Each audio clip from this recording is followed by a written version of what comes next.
I appreciate it, Sanford.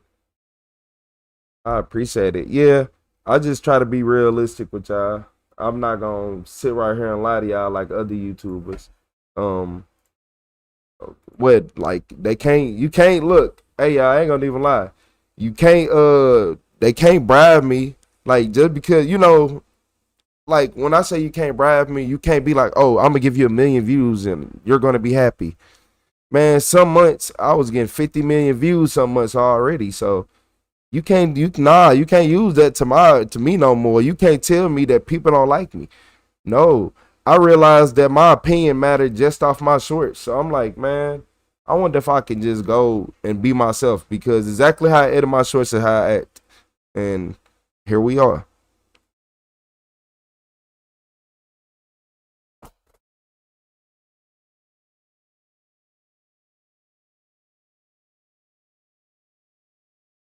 One just slipped right out of my hand. Yeah, we're about to start this video, y'all. I'm trying to see how many views I got on that channel overall. I thought I had more than that. So on my Retro Supervillain channel, I have 443,337,438 views. Most of those are shorts. Most of those are shorts. You said they just played a video with no real commentary because they don't know what to say. They ain't never lived through them situations. They like you got to go through a lot of things in life to be able to actually respond and react to these. Like what make it so good for me is because I did security and I had to do a lot of things I ain't never think I had to do. And you got to swallow your pride. It ain't no being nervous. So I learned to turn off that nervous feeling because when you do security, you're not allowed to be nervous. Just like it was like being a police officer. You said I just sub. You thought I was. You see me every day. I appreciate it. You said shorts literally rot your brain long form better. I wish YouTube puts my long form on here. And nah, they really, oh man, they would really hate us then. I ain't gonna lie to y'all. They really hate us. I'll be in new state I'll be like I show speed with these body cam videos, man. We had to do us some haunted streams. Nah, I'm scared. I ain't gonna lie. I ain't doing no haunted streams because if we do 100 streams, I'll leave. I'll leave. I ain't gonna lie to y'all. If like I'm being honest, I'm finna be honest. If we ever did like a ghost stream and we go to a haunted house because we got the Limp Brewery and something happened while I'm there, I'm leaving. I'm leaving. I'm telling y'all that now. You think I'm finna? Ah ha ha ha. If I truly feel like that some unexplained just moved in this building, I'm leaving. Yeah, I'm leaving. That's why I'm like I can't do the little ghost stuff. Ah,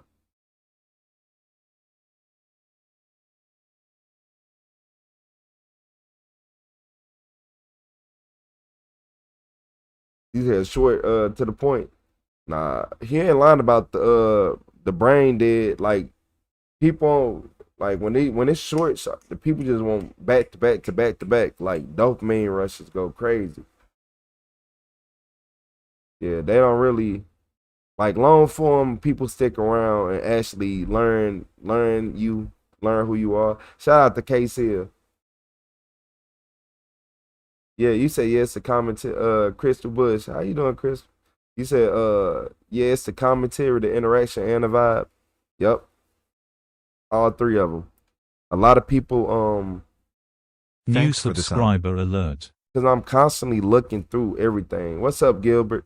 I'm constantly looking at everybody messages because all of them don't pop up on the computer. So I gotta look over here. I'm looking over here. I'm making sure this not froze. I'm making sure nothing don't freeze. I'm making sure my OBS, like my computer don't not overheating, crashing. Cause y'all remember last time we did the 16 and a half hour stream, my computer started cooking. I'm like, oh man, it was my fault though. It was my fault. The table I had it on was just heating up more and more. And after 16 hours, the computer was like, look here, I'm going to head out.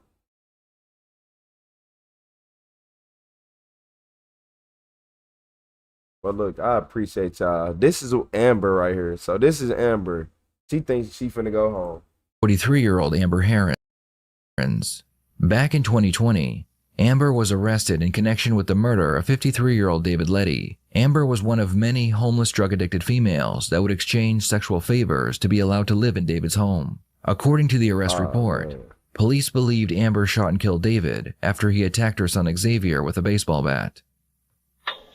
Hey, shout out to K-Seal. Amber? Yes, sir. Hey, I'm Detective Showmaker. How are you? Good. Get anything? Do you have soda? Soda? Check what kind of soda you want. Coke. Okay, so I want to talk to you about a homicide that happened in June, the middle of June, okay? Before I do Appreciate that, you, Emilio. I'll get some of your personal information. How many kids do you have? 4. What's the difference between first degree and second degree?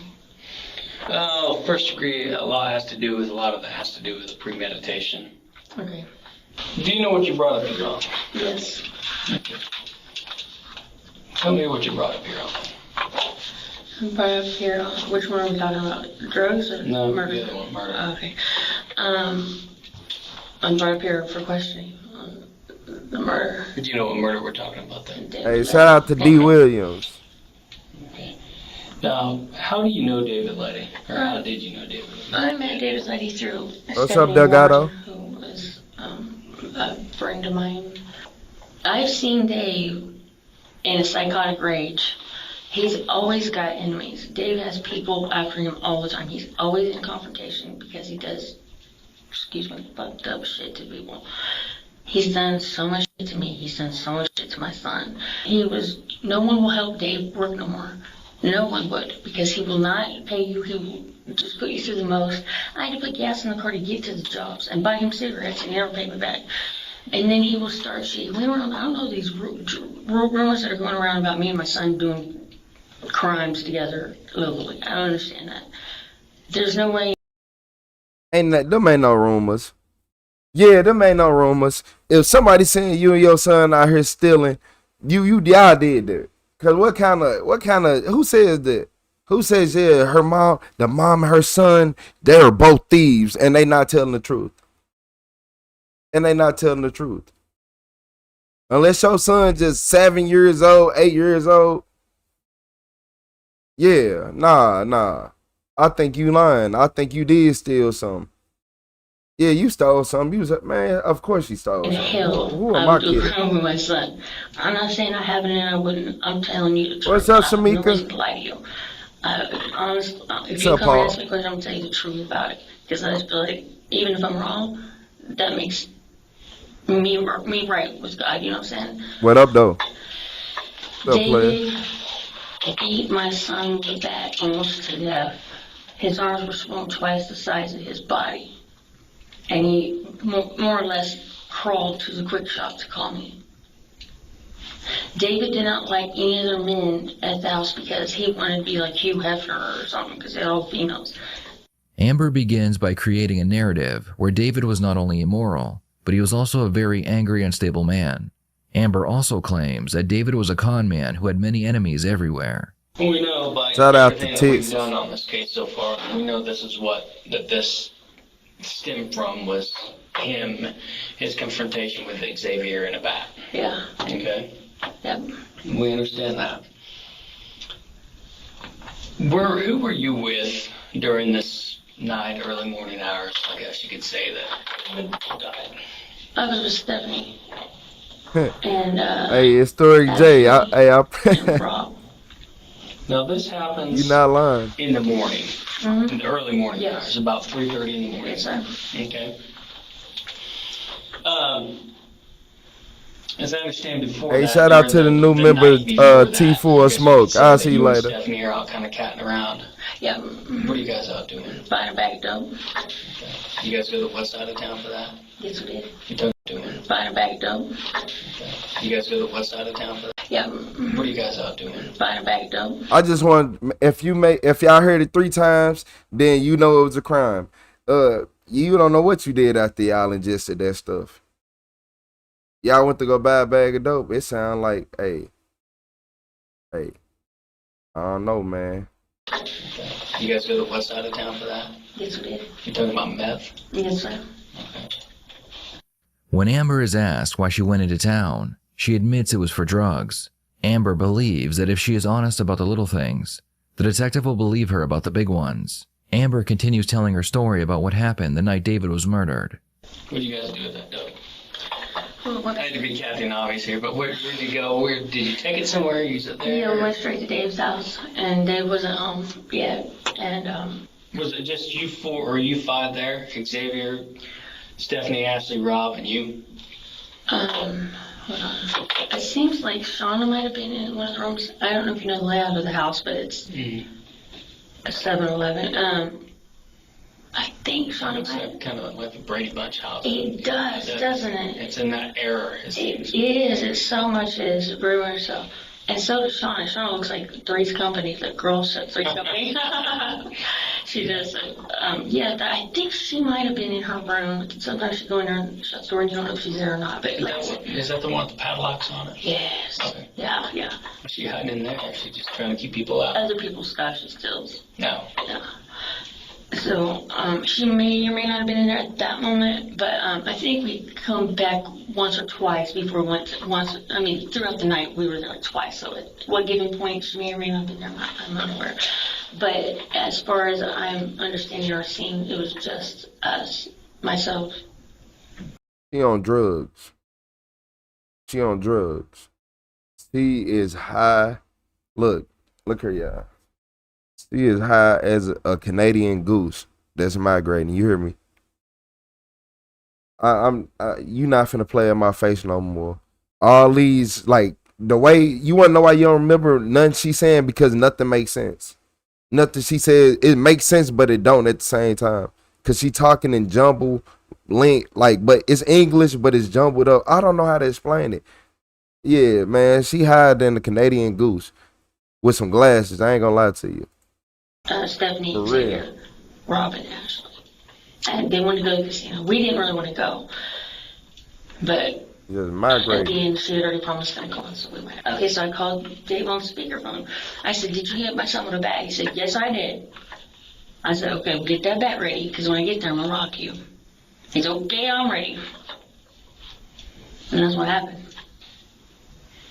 We get there, he runs up, runs in my face, and he's like sizing me up and shit. And I'm just standing there, and Stephanie What's goes up, Kevin? in there face to face, and we're kind of like wrestling around, and not throwing blows, but how you do that chest, like whatever, you know what I'm saying? Just kind of screaming and spitting. And she's like, you let all these bitches come and tell them they can't go back, kick them out for bigger stuff, and then let them come right back in, don't say nothing to them. And he's like, that nigger's never fucking allowed here again. That fucking nigger is never allowed here. And she's like, What you say? You like that ain't your first time using that word. I could tell you be over there at one highs. Ooh, man, what? Higher than the stealth bomber, higher than the UAV, higher than the satellite. bigger stuff, and then let him come right back in, don't say nothing to him. And he's like, that nigger's never fucking allowed here again. That fucking nigger is never allowed here. Yeah, and she's that's like, first time you that's it, shoot him. Be fluent with it. She kept telling me, shoot him, just shoot him. And she kept saying, like, Stephanie, stop. I'm like, I'm trying to talk to Dave. Dave, why did you hit my son with a bat? And I said, son, I don't know where my son's at, because we went looking for him first when we got into town. He's not there. Nobody's seen him. We were looking for him for 45 minutes. Mom was in the back worried about getting something to eat. I'm like, I had not heard from my son for 4 days after that. I didn't know if he crawled off somewhere, died. He hit the dog with a bat. And this is just basic. I've still not seen my son. I don't know where my son is. I don't know if he's okay. I don't know what. He said his arms swollen twice the size of his body.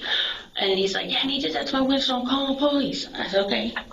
We're both calling the police at the same time, because he told me how he crawled away from here with broken arms and put that to the windshield. That looked. He like type person who try to cut the grass with a broom. Mm-hmm.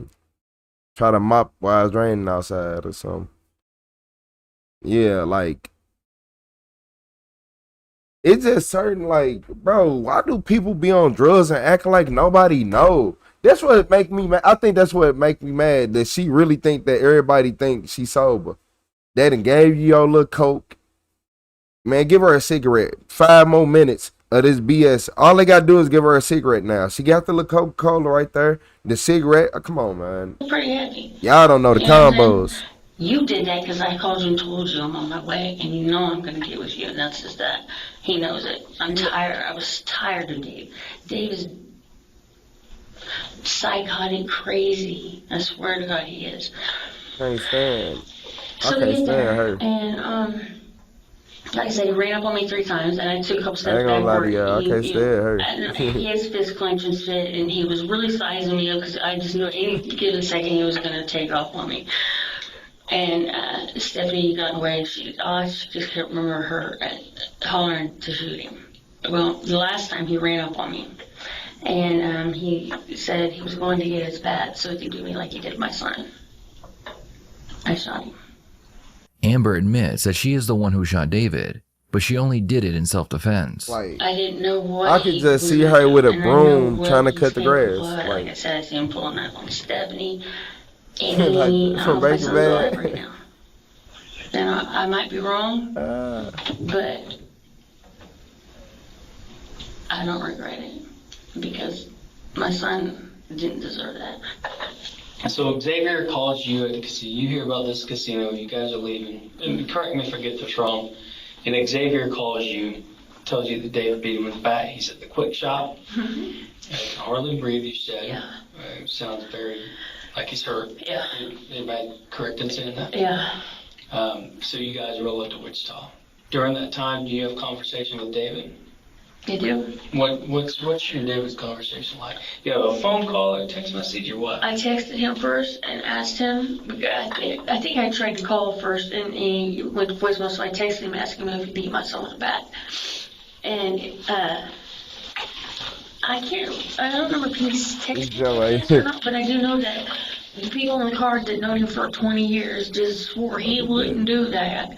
And I'm telling you right now, he would do that much, much, much, much more and has. I guarantee it. I'll put my life on it. And I called him speakerphone for everybody in the car. Thought I heard something. And I said, did you hit and beat my son with a bat? Yes, I did. Get that bat ready. I'm going to rock you when I get there. And it was intent when I said I was going to beat his ass because I know I can. I've been doing a lot for a long time, and I was going to beat his ass, but I seen the psychotic rage. You've been doing that a lot. I wasn't sure if I was going to be able to. And look, as soon as she said, I've been doing that a lot for a long time, just look at the detective. He instantly just look at it like, oh yeah. And it was intent when I said I was going to beat his New ass subscriber because I know alert. I can. I've been doing a lot for a long time, and I was going to beat his ass, but I seen the psychotic rage he was in, and I wasn't sure if I was going to be able to. And then when he threatened me, that is just a weapon as a gun is. I know people have died from bats. My son is a kid. He's homeless. I have nowhere to go. He didn't deserve that. Now he don't have his phone still. He don't have his backpack. He's been out here. I don't know where he's at. I did not talk to him for 4 days. I thought he was dead. When he's up in your face, You when do didn't you care. decide I'm gonna shoot this guy? I wanted to the whole time. No, I'm not gonna lie. I wanted to the whole time because Why do you want to shoot? I didn't know if my son was dead or alive, and I did not. I just felt my heart went out to my son. You thought about it. You wanted to the whole time. I thought about it. I mean, don't get me wrong. Yeah, I mean, I if you're thought about shooting people too, but yeah, I mean, it's an initial thought. If a person has, it's natural. You don't say you're in the midst of all of this, and I'm not gonna lie, I was probably high. I know, in fact, I was high because we smoked a bowl before we left. But Bowl of what? A bowl of what? No, a bowl of what? Because look, this what I be telling people. they always say, yeah, we smoked a bowl before we left. A bowl of what? Of what? You probably ain't even, man, look, if your son anything like you, I'm sorry to tell you, y'all, he still don't know he missing. Look, let me find out that her son just come up out of nowhere perfectly safe and she was just in a drug rage. Now, does that make one's mind think irrationally? I don't believe it does, because I felt as though I held my position and allowed him to do the most, and until he threatened my life as well, and which I didn't know he turned around on me what he was going to do. When does he talk, or what does he say to you again about doing something to you? He said, I'm going to go get the bat and do you like I did your son. Does he ever touch you? Yeah, when he ran up on me, he, like I expressed to you, like, you know, his fist clenching, like, bumped me with his shoulder, and he's all up in my face. I had to do this so he didn't touch my face, you know. But he never full hit me, you know. But yeah, he touched me, yeah. This with his chest? His chest, his shoulder, you know, and then he went back and do that with his arm. Yeah, I didn't know what Dave was going to do. What do you mean what he was going to do? Well, he was walking back, he was going back towards the house to get his bat. And he, like he said, as he was walking back, and then he turned around to do one last run up on me. I shot him. I shot one damn time, once. I did not overkill him. I aimed and I shot. When I aimed, it was going to hit him right here. But he went to, when you do that turn, that, like, whatever, run back on me, whatever, and turn a little bit, I think it might hit him, like, right there. With Amber's confession out of the way, the detective has been analyzing her story to see if what she did was murder or self-defense. When Amber finishes her statement, it's the detective's turn to present all the evidence they have against her and call her out for her many lies. But, I think I was going to stop saying that, but... Stop sign? What stop sign? I ain't see a stop sign. Nah, I was just playing. But what's up, Melly? Man, look here, man. You said, remember, guys, stay out of drugs and stay out of trouble and you'll be fine. Oh, so headshot. She smoked something else? Nah, they ain't no mission. They ain't no mission buckers. Nah, they ain't no mission buckers. That ain't John. That bowl, your bowl and her bowl is not in the same category. I ain't gonna lie to you, John. Yeah, this is actually backstabbing some lost soul parent. Like, wait, now that I'm thinking about it, what did you do? Did you do something to your son? Did she do something? Like, y'all think she did something to her own son and then blamed him? And I don't know. Because she told me I was probably high. No, you was, and you knew you was. You was extra, actually. So they're doing this and arguing and shit, and then he come to run up another time, and he ran towards me, and that's when he shoulder bumped me or whatever, and then he's like hurrying back to the house. He's like, I'm gonna get back to you like I did something. He's trying to do one last like run up or whatever. Where's he at when you shot him? Right here on the porch, right by the porch. Okay, and you're still standing there? He kind of entered the doorway and turned around and went, you know, yeah. Well, here's some concerns I have about this. I knew beforehand you were probably going to come in here and say something similar to that, or you weren't here. I appreciate you, Casey, buddy. You're telling me that David's the one that's pissed off, and we've interviewed Stephanie. We understand what this is about. Mm-hmm. It's about Xavier being over the house he's not supposed to because he stole from David, and that's what we're told from everybody. Yeah, but he was allowed to for a couple weeks, and it was cool for a couple weeks after that. Then all of a sudden it changed. So no. Well, irregardless, this stemmed over from Xavier being there when David wasn't there, and then something happens. Xavier, I've talked to him, and he's not being honest with me, or he's not being forthcoming with information. You're talking to him? Oh yeah. Is he okay? He's fine. That's some concerns I have there. He's fine. He says I wasn't injured. Yeah.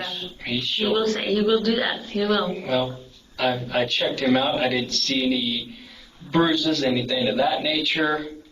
So, irregardless, I don't know I don't know what Xavier says to you on the phone, besides what you tell me, okay? Because Xavier, he's not being forthcoming with that. He's scared. Well, Xavier didn't kill anybody, Okay. I did. Right. But so I don't understand why, if he's got more to say, then he wouldn't tell me that. But regardless, he's had his chance. He didn't.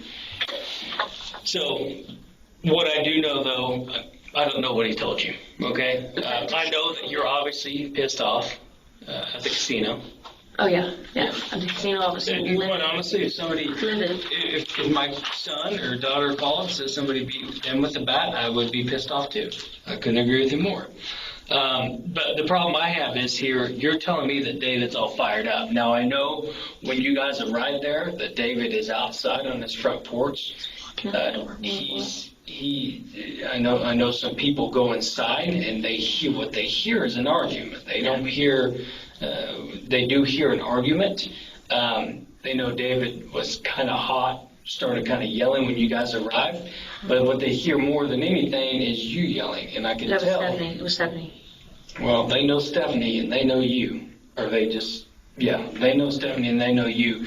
But here's the problem I have. You told me that David was the one wound up, but when I look at these text messages in David's phone. So here's just kind of basically what we do is download phones. Yeah. And it gives us the content. So basically we got this program where I punch your number in there and it gives me all the calls and text messages between you and David. Mm-hmm. So what it did is kind of cut this out, okay? Yeah.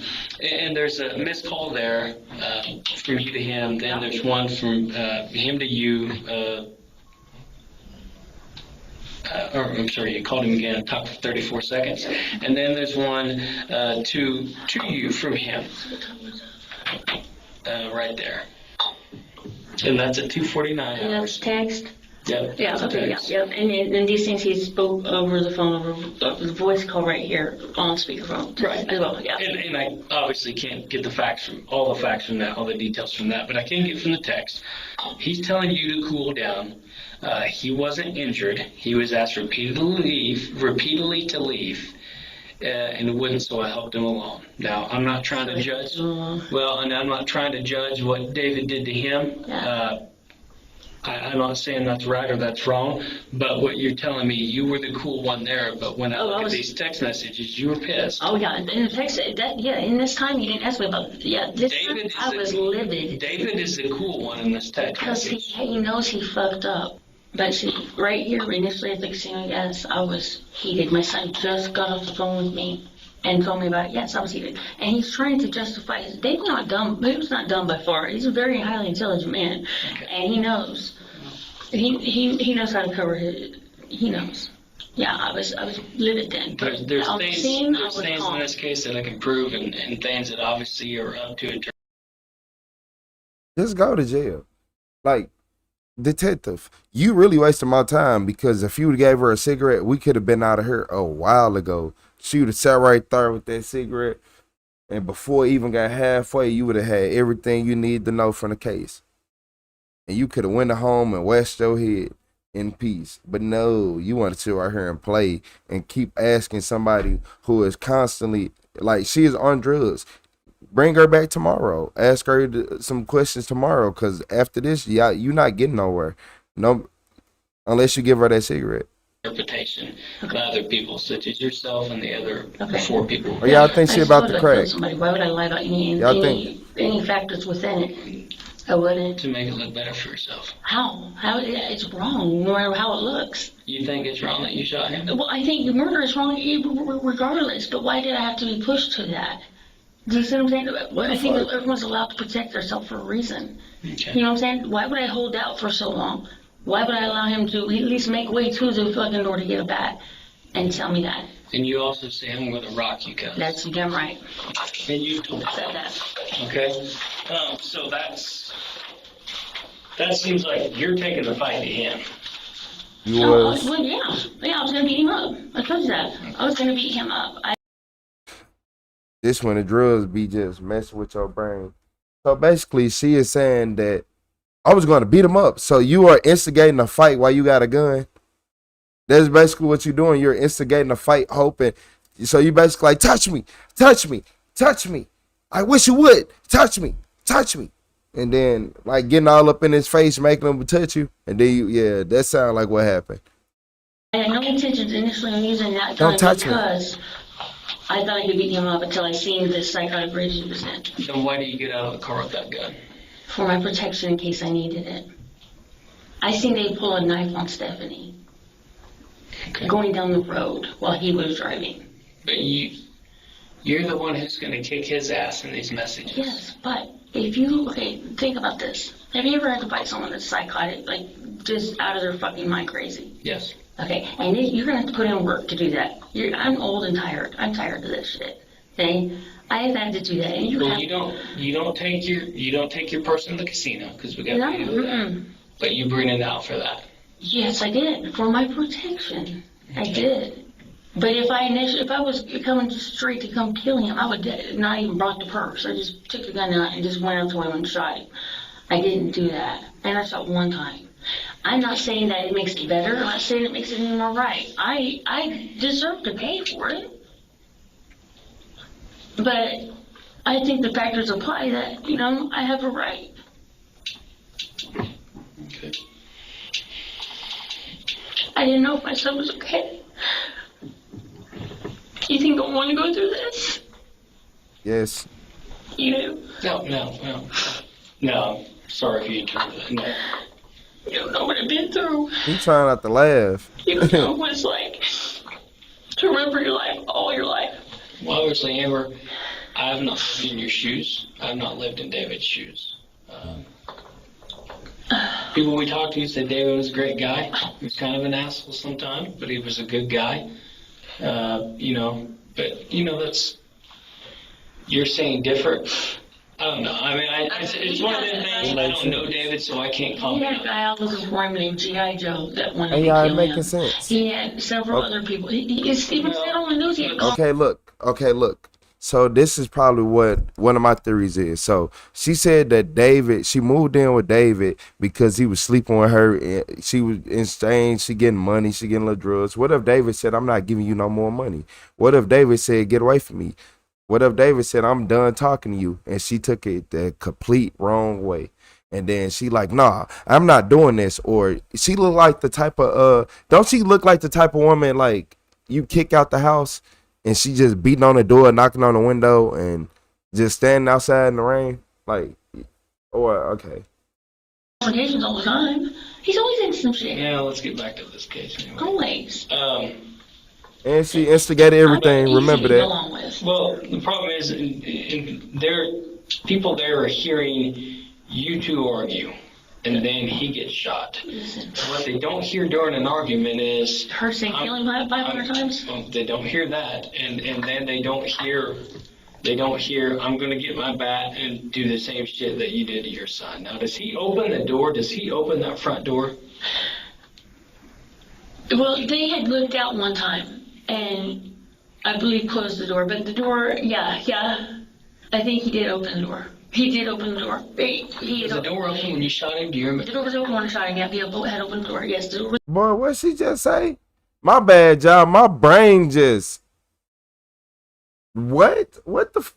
Look, man. Look, it's people like her that try to mess with my mental. I'm sorry, y'all, but just what? They moved out. What does that mean?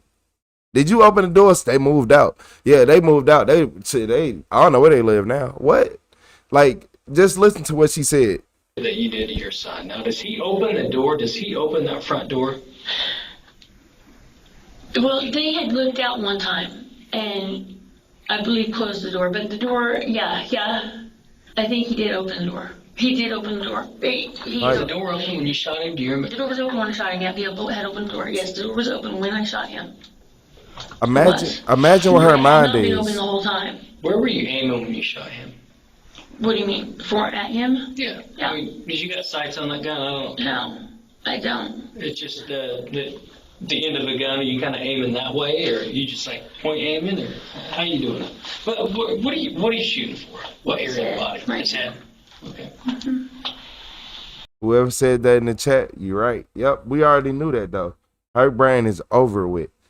Her brain is over with. That little outburst she just did just told us everything we need to know about her. You are not even mentally here, and you don't need to be in public with us.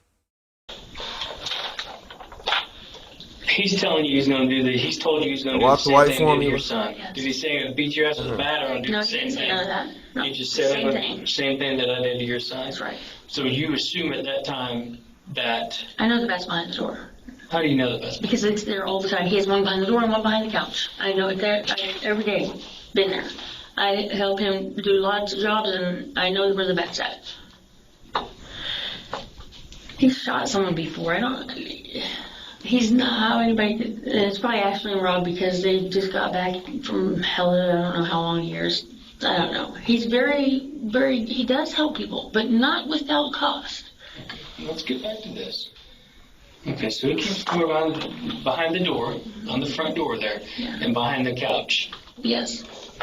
He's facing you. Is it at a point in time, just so I can understand, that he just threatens to do to you what he did to your son again, and that's when you make the decision to shoot, and he's facing you at that time? Yes, because he had already hurried to the porch and was going inside, and I know he was a matter of around the door, and he's got the bat. Okay, he didn't. Maybe I should have waited till he had the bat came at me then too. But I was scared at that point. I was scared because I've never been able to bat, and all I knew was once he had that bat and was coming at me, that it was inevitable that one of us was going to get hurt, and I'm tired of being the one. I'll see you in a minute, Miss Towers. What did you think? Once he got that bat, he was going to come. The 3 times he ran up on me in the rage and the little whatever confrontation that shit was, I guarantee you he was going to hit me with that bat. There's no doubt in my mind. None. I wasn't allowing that. And you can hate me for it. Okay, she using all her tactics. Facts, for real. I'm telling the truth.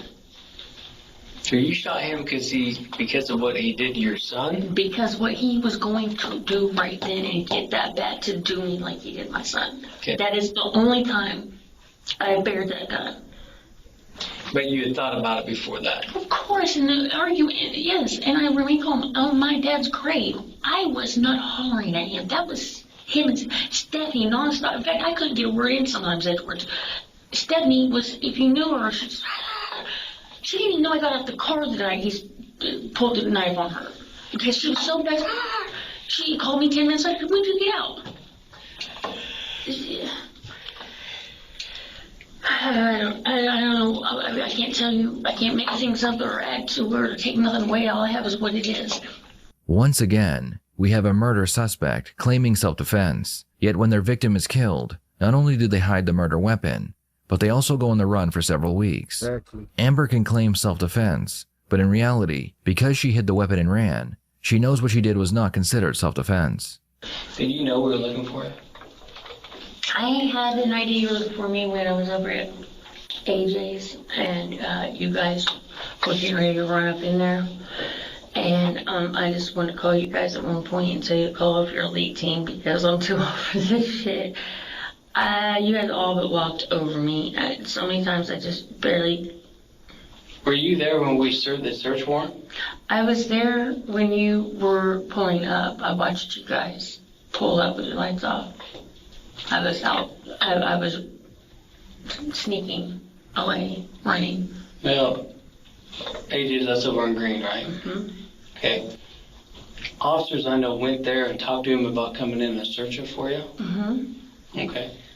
Were you there then? I was not inside. I was there right before you guys came up. Where were you at? I was in the house for a couple hours before that, and then I ran out the back and hopped fences and hid under a car, and then I slept under a porch a few blocks away. Right before the overpass where you can walk across the overpass. Were you there when we came back during the daytime? I was watching you guys while you watched his house. So look, y'all. Hold on. I just want you to see something. What's up, 1979? What's up, John? You said Anthony. What's up, Time for Street Justice? I want y'all to realize something. She just said, because y'all know Retro Mind move fast. I'm sorry. But she just said that she slipped. She did all this Mission Impossible Tom Cruise, all type of stunt double stuff. She slipping through cars. She doing all this. How you do all that? You still watching the police? Cause you was in the house. Girl, you ain't do nothing. You weren't slipping away. I slipped under a porch a few blocks away. How was you still watching them then? Okay. In the house for a couple hours before that, and then I ran out the back and hopped fences and hid under a car, and then I slipped under a porch a few blocks away. Right before the overpass where you can walk across the overpass. Were you there when we came back during the daytime? I was watching you guys while you watched his house. Right on Keller Drive, kind of like where the overpass that you can walk across. Like I was there. I seen her just watching a. Said she jumping cops with no jumping fences with no cops was there. Yeah, no, I was in the house when you guys were coming, and then I was in the backyard, and then I had jumped the back fences, and then I was up under a van when you guys were coming from the one block over with your lights off and shit. When you're in this position, you don't know what you might, you know what I'm saying? You're scared. I wanted to come back and talk to you guys, and then just the fear overrode because I can justify my actions don't mean that you guys think they were justified. You think looking back on it now, reviewing it, do you think that you should have shot him? What about then? When you hear the moment, do you think you should have shot him, or did you think after that you fucked up? I think I should have.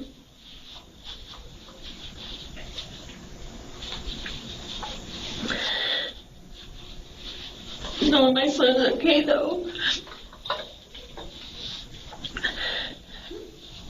I shouldn't have.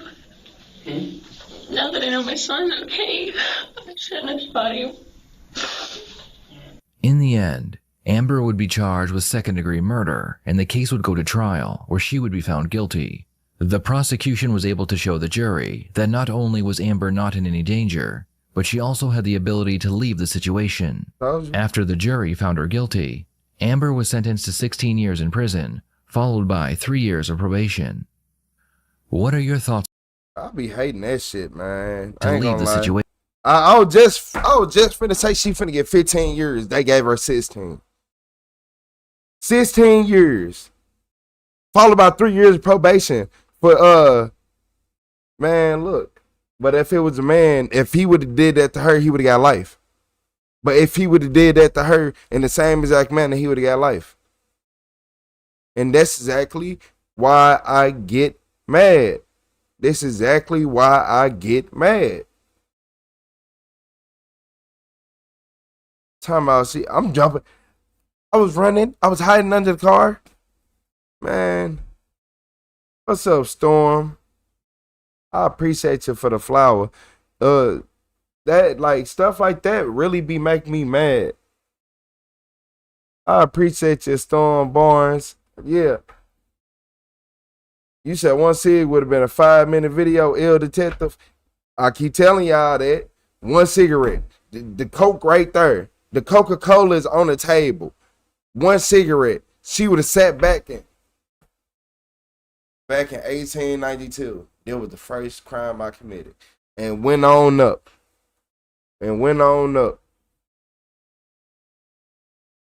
Like, come on, man.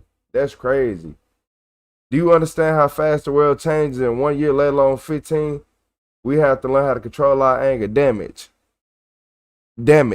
If you would have did the same thing, you would have got life. Yep, you would have got life.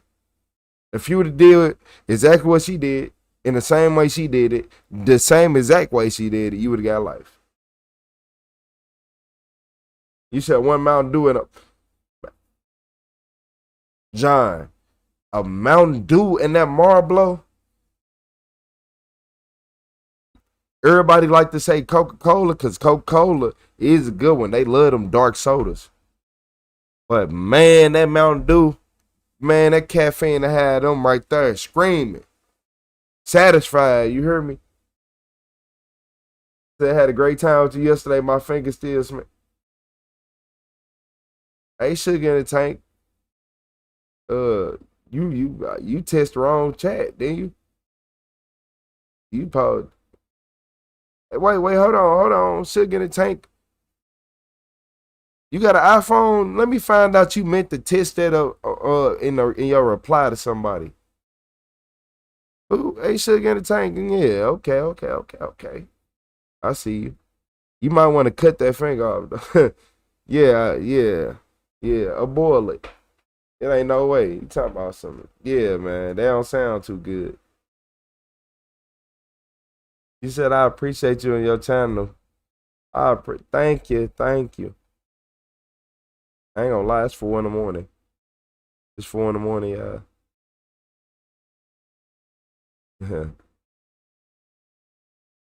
You said you go to prison, you gonna miss a whole series of Samsung Galaxy phones. Yeah, you come out now, you for real, you for sure. You get 15 years right now, you for sure ain't getting out of jail till Galaxy got holograms. I ain't gonna lie. And then Apple gonna come back 4 years afterwards. Hologram. Look, guys. Look, it's new. Hologram. No.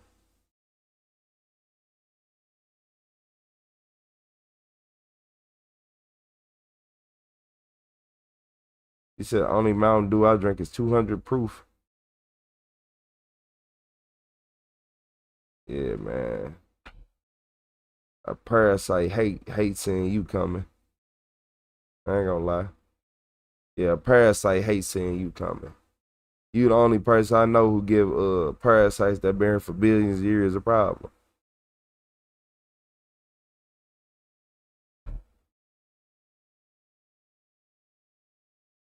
She look like the average inmate. I ain't gonna even lie. She looks like the average inmate.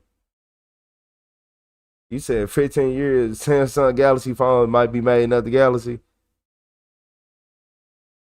Man, they're gonna have AI robots, man. She taught the crowd her way out of 10 years. They always do. They Crystal Bush, they always get the crowd their way out of them years. And that be blowing me.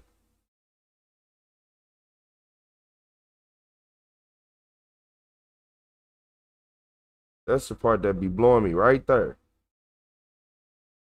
Those summer drink is Jello shots. Ugh. I ain't had no Jello shots in years. It's been at least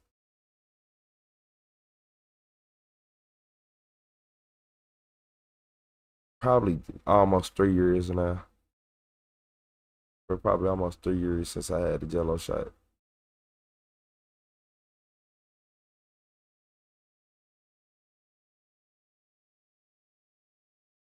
Man, I ain't gonna even lie.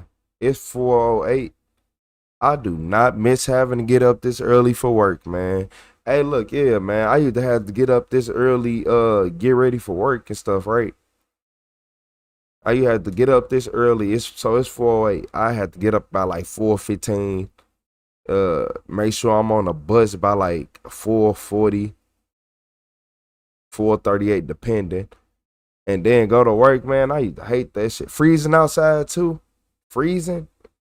Snow on the ground, all type of stuff. I hated that. I ain't gonna lie to you. I don't wish that on nobody. But one thing I do want to do. I ain't gonna lie, y'all. This is one thing I want to do. This why I'm y'all wonder why I'm going so hard with these videos. Cause I'm trying to hurry up, run up as much money as I can because I wanna help people this season. Yeah, I need to get me a truck. I got chains and stuff. I got toe straps. But yeah, like where I'm at, every single winter, so many people get stuck and people be having a charge, like get their head bust. I wonder how many people, I think the tow company's gonna hate me, y'all. They gonna try to get me took out. Cause I'm gonna take people out for free. I'm getting people out for free. He said, man, I hear that. I have been working for over a month. I start a new job Monday. Hey, Bullet Farm. Godspeed. Nah, but look, jobs are actually fun when it's a good environment. What's up, Addict for Life?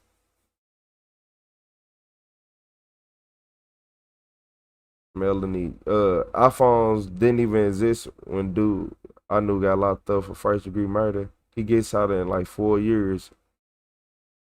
Investigation Discovery did an episode on him. Look here, Melanie.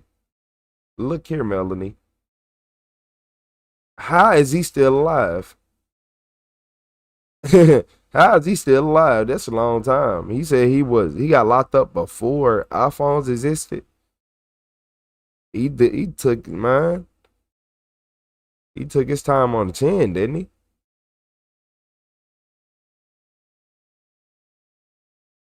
Y'all wanna know what like get weird?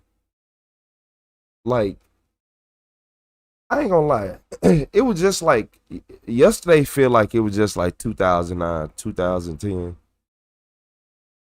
And everybody in this chat can agree that something is going on with the world with time, right? So we all on that. We all on the same accordance with that, right? That time is not real. Something is going on with the time. We don't be tired and all this. Y'all wanna know what I think it is? And my lives better not get turned off.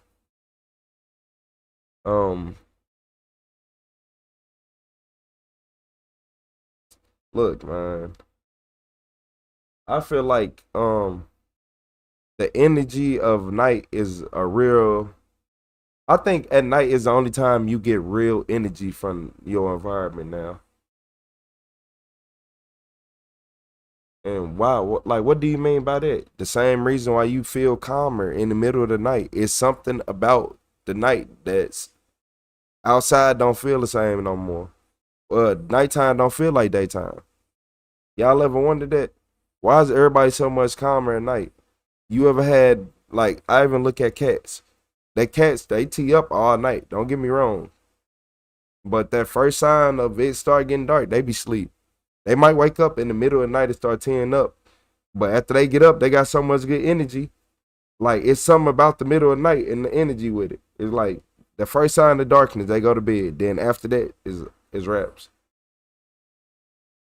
And I think the government be look, some days the sky just don't look real. Okay, I'm gonna just tell y'all that.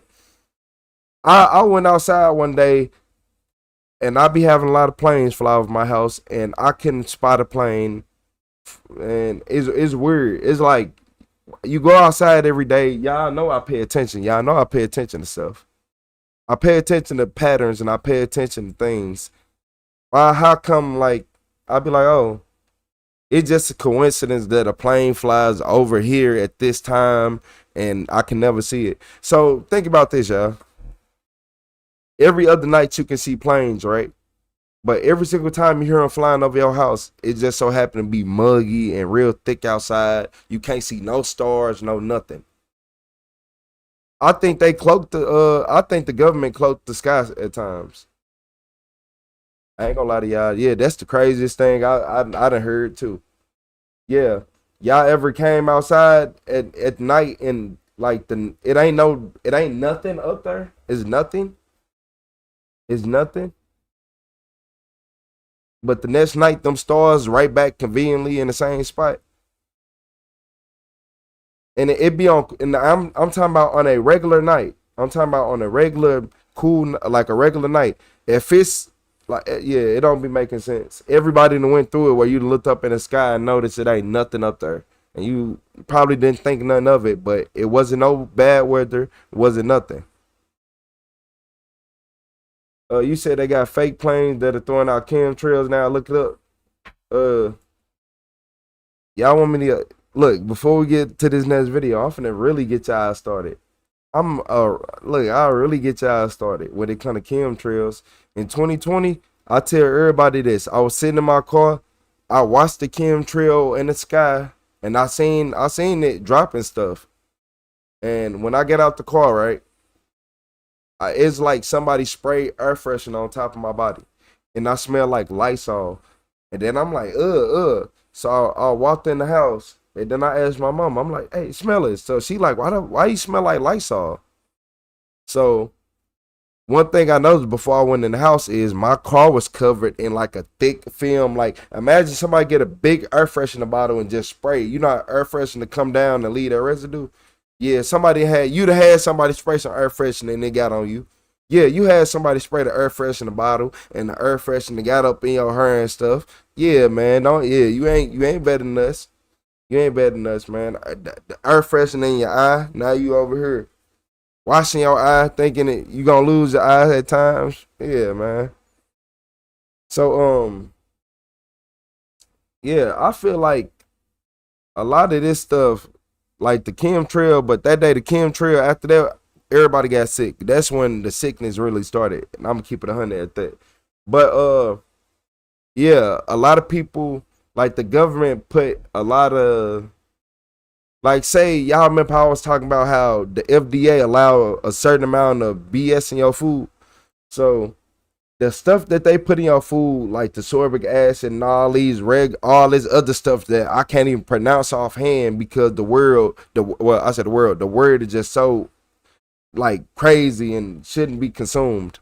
So just all these different type of things that you look up the side effects of when you take too much of it, and then you looking at it like, oh, and then y'all gotta remember that some food can allow a certain amount of metals, and if you got parasites in your body and you allowing toxins and metals, and you got chemtrails dropping metals and stuff out the sky, and look, this how they get away with it, dropping harmful stuff.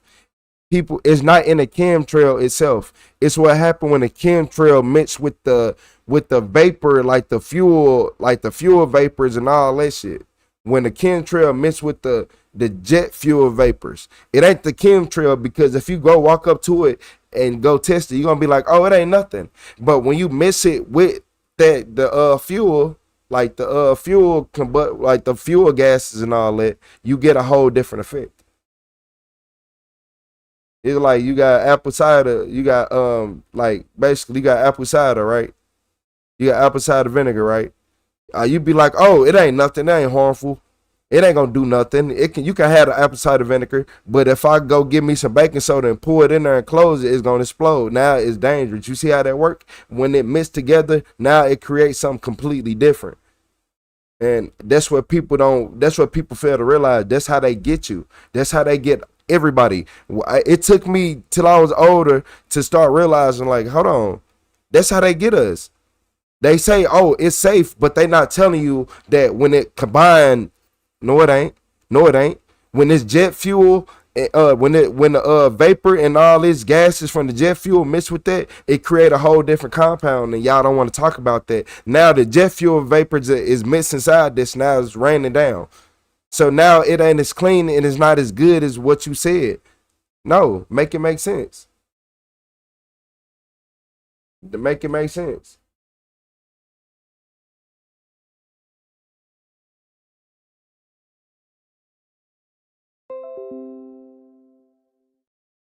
Man, I thought somebody tried to get me. I'm like, damn, I said too much.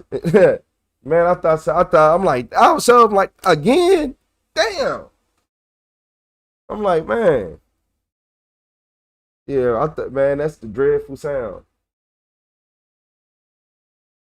And y'all want to know something? Y'all want to know something? I want every single person to do this. If you read the Bible, go learn more about it. Yep. If you believe in the Bible, go learn more about it. No matter what religion you believe in, I don't care what religion or what you believe in, go learn more about it. Because you ain't done yet. Yeah, I know somebody told you that, but you're not done yet. You're not, because it's stuff that you missed. It's stuff that you didn't see, and it's messing. Y'all want me to tell y'all something? Y'all want me to tell y'all something that somebody told me? Some of y'all know exactly what I'm gonna say. Some of y'all, look, I'm gonna tell y'all. A lot of y'all messed up in life. A lot of y'all went through the things y'all went through, the things we went through, all the crazy stuff we went through in life, all the setbacks, all the never being able to get ahead, all the times that we got to where we wanted to be, and then we got pushed right back. Then we got where we wanted to be. Then we got pushed all the way back. Then we got it took from us. Then we had to find a way to get it back. You know why we went through all that. Y'all wanna know why we went through all that? Because it ain't because of what you think. It's because of what you didn't understand. They said, like, people be like, oh, I read the Bible, I believe in the Bible. They said Jesus died for your sins, right? He died for your sins, right? Right? That's what he died for your, look, make it make sense. He died for your sins, right? So why are you trying to be him? He told you to be yourself. He ain't tell you to be Jesus. You wanted to be Jesus. You wanted to go out here and help people. You kept giving everybody your last knowing that they weren't going to return. You gave that person your energy knowing they was a bad person. You tried to fit somebody who it's not your, you tried to bless somebody and it wasn't even their time to be blessed. And you wonder why stuff happened. You blessing people who was supposed to struggle. Yup. You bless people who are supposed to struggle. Because why? Because as soon as you bless them, they watched you struggle. They watched you struggle. And now you wondering why life just kept going on and on the way it is. And a lot of people feel like they ignorant. Nah. You ain't been ignorant. You been exactly who you supposed to. You don't sit right here and try to play God. A lot of people sit right here and play God. And they wonder why they life. What happened when you play God? What happened when you play God? Nothing good happened to it. So when you over here, okay then, stop trying to be Jesus, because Jesus is considered a God, right? Like, right? Make it make sense.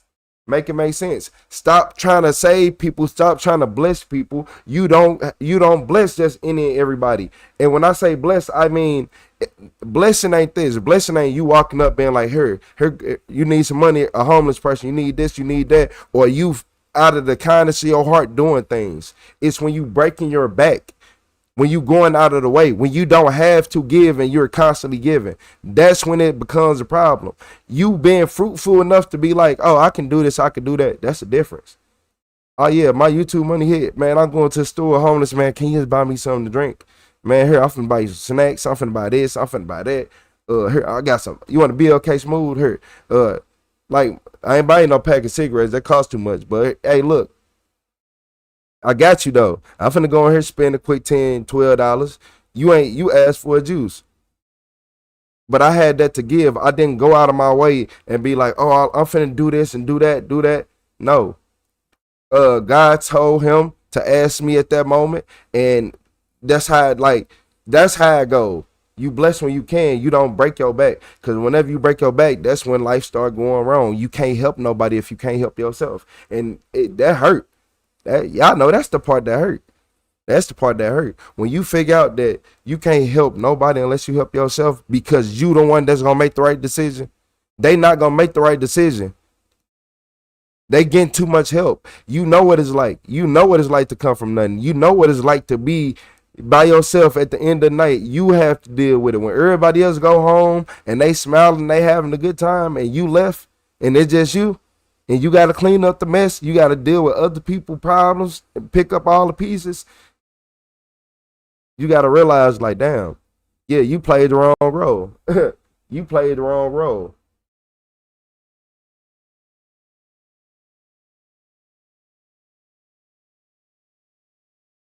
No, I can't watch. And that's why, no, that's it. And that's why you help people. Like, you have that to give. Think about this. You like, man, I'm eating. We have the ability to be like, oh, hey, man, you can have, like, you can have some of this. I can give you half my food. Like, I don't eat in front of nobody either. Nah, that's just diabolical. You can get them a piece of something. Or offer at least. You said child support due? Man, Tyrone, I ain't gonna lie, I quit a job because my boss disrespected one of my coworkers who was on child support. I ain't gonna lie, coolest dude I ever met. And the only reason he's on child support is because he came from a terrible family. So the day that he's supposed to go to court, his brother was supposed to take him there. After his brother made, like, so this what happened. His brother messed up his car. And then his brother's supposed to take his truck and take him to court and help him with some money and all this and all that. The brother didn't come and all type of stuff. Like, the brother didn't come get him, didn't do that. So now he calling. The brother like, oh yeah, I'm on the way. No, he wasn't. He went to sleep. The brother like, I'm on the way, then went to bed. So he ended up getting stuck with a judgment by child support that was just crazy. Like, it was wild. He bringing home probably 200 a week. I'm like, bro, 200 a week, working from 5:30 a.m. until 4 p.m. No.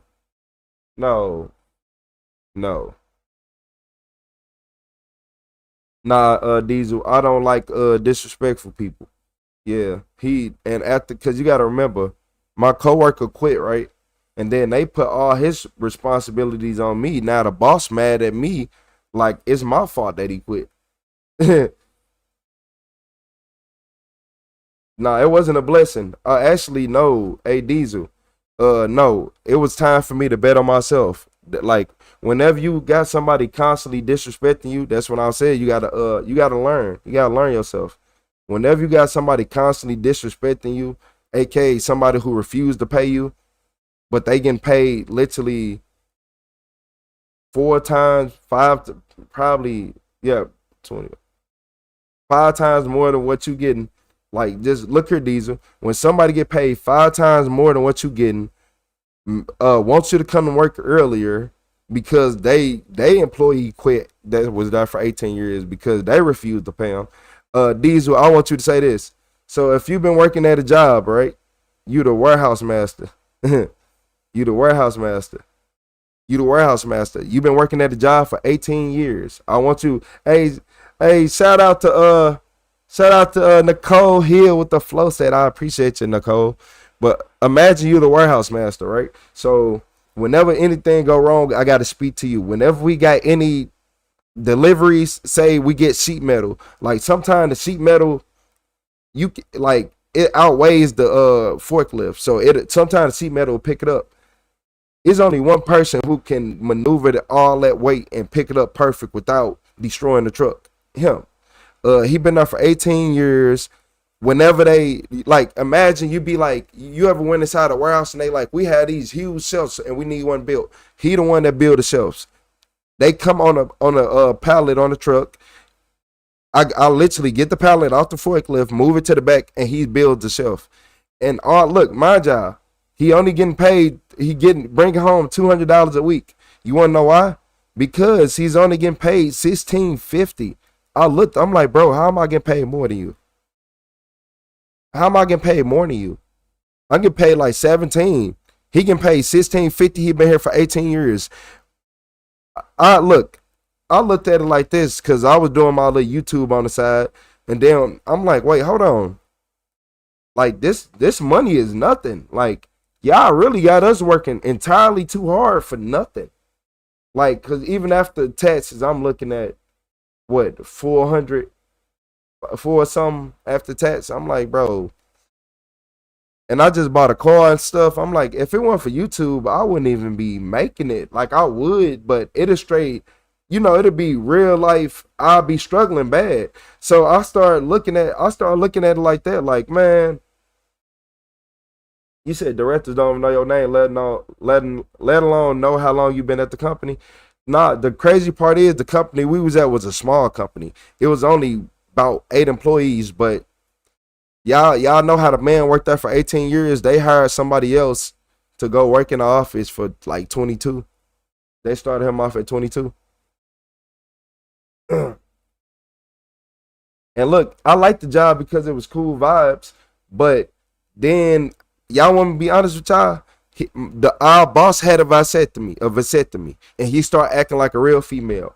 I swear to God, I swear to God, I swear to God, acting like a real female. I swear to God, he would come in there, like, imagine, like, my coworkers, they'll have stuff in the back and all type of stuff, like they personal stuff. They, they got water coolers and stuff like that. They got fans because he think that you can power a whole warehouse with 2 fans. He think that you can be in a whole warehouse with 2 fans because he's sitting in the office with AC on it. And whenever he got to come out here to help, he just got an attitude. Yeah. Yeah. So that what really made me mad about that job. That is what really made me mad about that job. I'm like, bro, you acting like a female for what reason? Shout out to Sharita Garcia with the sunshine. I appreciate you, Sharita. But nah, it's stuff like that. You gotta be a man. But this what he did. So my coworkers was bringing in fans, and I'm talking about industrial size fans, because they was like, bro, we hot. I didn't, when they said, look, y'all, I didn't understand when they said, like, bro, if we only got this one fan, we're gonna die. Man, look, tell me why I came in to work at 6 o'clock one day, and our boss had went and broke all the fans. It only kept the ones the company bought. So if it was anything else, he was ripping all type of stuff up. He talking about, I said clean up, and he was just having a spasm attack. And so one of the dudes was like, man, I had end up getting like a little alert. He been up here since 3:30 this morning. So he had a fight with his wife, and he'll come home. I said, come to work and just spaz out. So you think, look, I ain't gonna lie to y'all. Once I seen him do that twice, like the first time I heard it, I didn't really see it. I just heard shit flying. But when I finally confirmed and seen it, and like seen the aftermath, you not finna throw no fit with me. I swear to God, hey, Diesel, he was throwing fits to the point where he back there breaking shit. Like, imagine me getting mad and just start, and throwing, and no.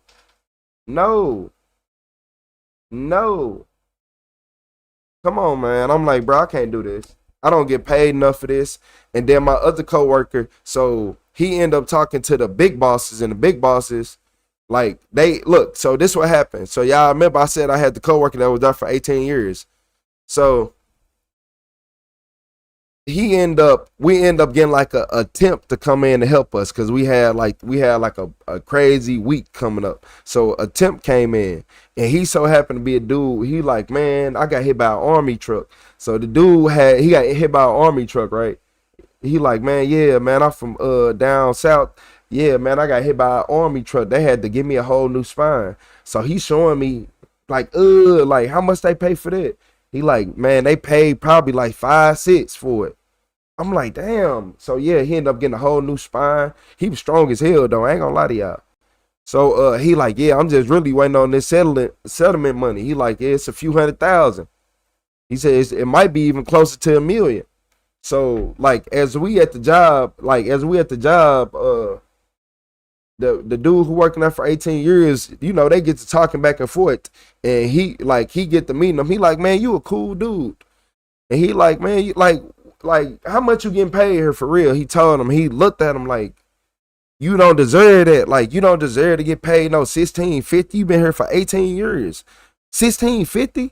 And you the leader of the warehouse. You gotta fill out slips. You gotta do all type of stuff. You're not just in a warehouse like UPS, FedEx, any delivery companies. Like, you own it. You're the one writing the labels, getting it shipped out, making sure everything exactly what it's supposed to be. You are the one who do the dangerous stuff.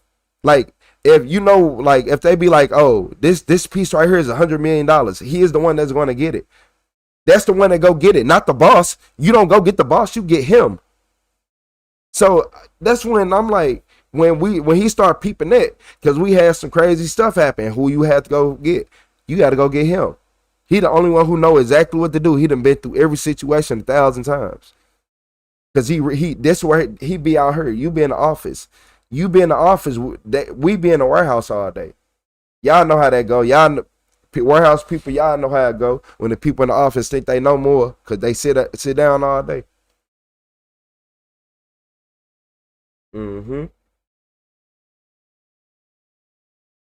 So look, y'all. So look, so basically, this is like I said. Well, it wasn't that recent. This was a couple years ago. So, like, this will end up happening. So the temp dude, the one that got hit by the army, he had with the new spine and all that. He talking to him. He like, man, look, you need to be doing this and that, and that. We've been telling him the whole time, but it really opened his eyes when a stranger that he never even met walked up to him and was like, said the same thing we've been saying. It like, you deserve $35-$40 an hour. 50, 60, because you know how to do everything.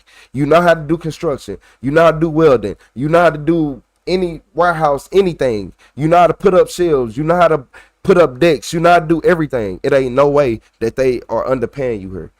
Anytime something needs to get built, like say we gotta send out a special shipment, he builds the pallets for them.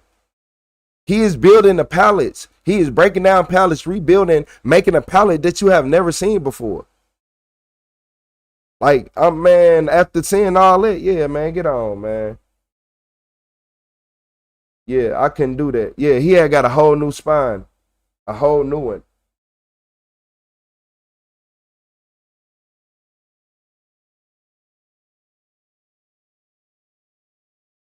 You said I once had a boss tell me in the hospital having a fatal spasm at 4 months old. Not a reason to miss work. That was my last time. Oh, okay. I read that so wrong. Oh my God. Infantile spasm at 4. Hey, look here, Jonathan Sparrow.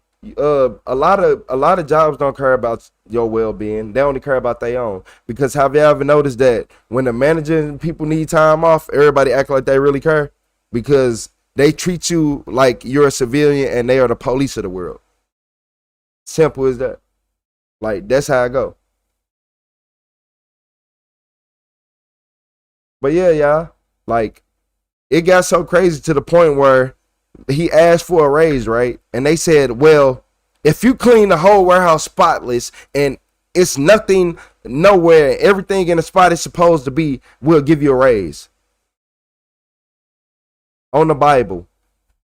I swear to God, y'all. I promise to God, y'all. Tell me why. They said if everything is nice and neat and the whole warehouse is nice and neat, right? Tell me why they overstocked the warehouse. Tell me why they overstocked the warehouse. They overstocked the warehouse. So we had so many boxes. We had so much stuff coming in. It was crazy. It was nothing to put nowhere at. Like, I don't think y'all understand that we had stuff. We had literally rolls of 5 to 6, 10, 20 of one thing, my height. Like going up, oh my Lord, I'm talking about the small boxes. I'm not even talking about the big ones that go up, that we stack 4 or 5 high, and you're not even supposed to have them that high. Yeah, they stocked the whole warehouse.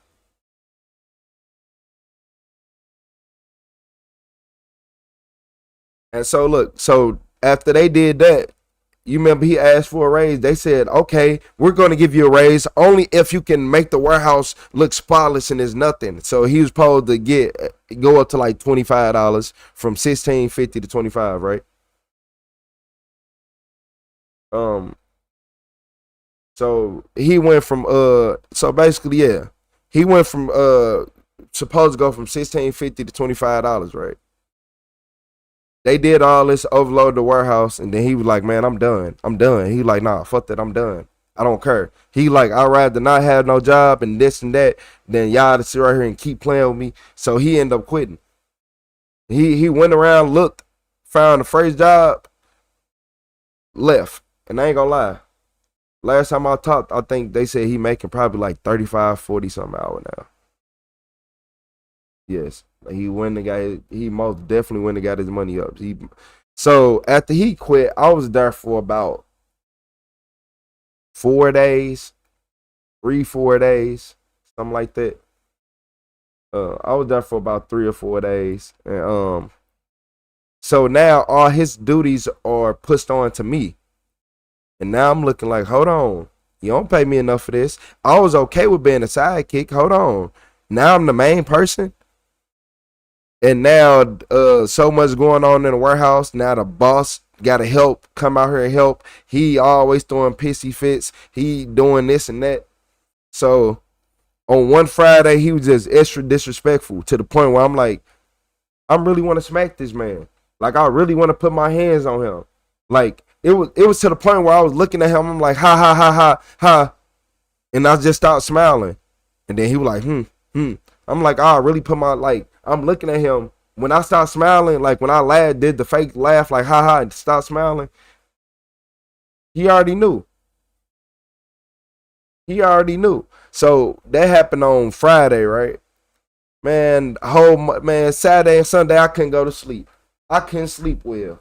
Yeah, I couldn't sleep well Saturday and Sunday. I'm like, did he really just try to play in my face? So I came late on Monday because I wasn't gonna come at all. But I'm like, you know what? Instead of me quitting on the phone, I'm gonna talk to you. I'm gonna say what I gotta say, and I gotta record you because y'all like to say I threaten people. So I talked to him real. I'm like, yeah, you really had me fucked up. Cause that you really did. You really had me fucked up. And I'm gonna tell you why. Yeah, shit. I got that's on video. I got that recorded. I got the video about that one.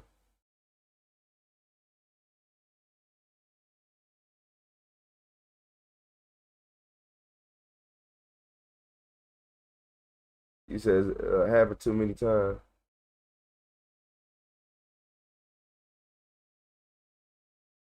You said a company that don't like employees talking about their place simply trying to hide which asses are being kissed. Exactly.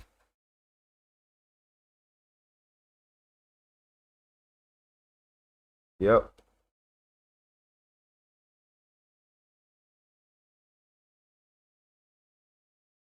I know I've been quit that job. That was like 2 years. Man, I quit that job. It's been like 2 years now. It's literally on video. It's on YouTube. It's on video. I said, yeah, it's on YouTube. Most definitely. Cause it made me mad because I'm literally going to work every day getting disrespected. Y'all can just look at his energy in the video. You can tell he an asshole that like if the camera wasn't on, he would have had something to say. Like you can just get the yeah, fuck that shit. I'm like, bro, you drive a Tesla, and I asked him, I'm like, could you survive off what we make? No, no, I couldn't exactly. And you think you finna keep disrespecting me? You think okay? Watch this. I'm like, yeah, that Friday, cause somebody offered me, like a woman offered me a job that Friday. I'm like, she was like, yeah, start off at 18. I'm like, you know what? I don't even care. I'll take it. Yeah, I'll take it. My boss don't care. I will take it. And I was at that job for like 2 weeks. And then yeah, I was like, you know what? Let me try doing some YouTube videos for real. And after that, it was a wrap.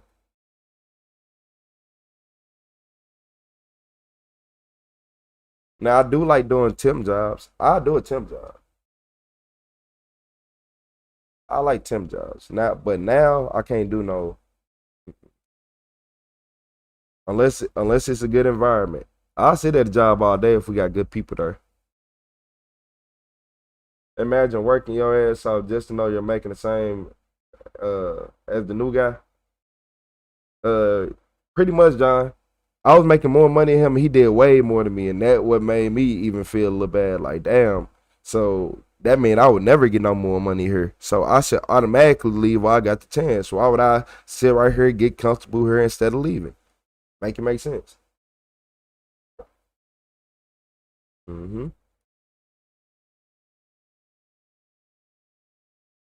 Yeah, you got to make it make sense.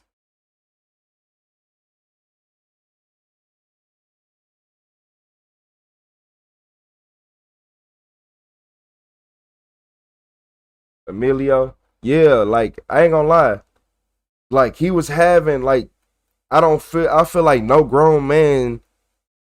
I don't know what happened after you get a vasectomy, but they don't act like men at times. I'm gonna just keep it at that. Like they act like females, like true females, like straight, how like straight rage, like roid rage, and you be like, bro. And then y'all gotta remember this. I had to clean up and pick up the stuff that he thrown around because I can't even work. I like he literally look. I don't think y'all understand. He literally destroyed the whole back of the warehouse. multiple times. So when we come back there, we looking for stuff. We got to get stuff for the customer. For me to even get to what the customer needs, I had to pick up the stuff that he threw over. I had to pick up the fan he didn't just broke. I had to pick up my coworker stuff that he just broke. And one of my coworkers ended up, I had 2 coworkers. The first one quit a while, like a month before, because the boss broke all his stuff. He like, bro, you're not finna keep disrespecting me. I'm not finna keep coming to work and my stuff broke. So imagine you leave a charge or something back there, right? He was gonna rip it out the wall and throw it. Like when he go in his modes, that's stuff he does. And that's stuff he did.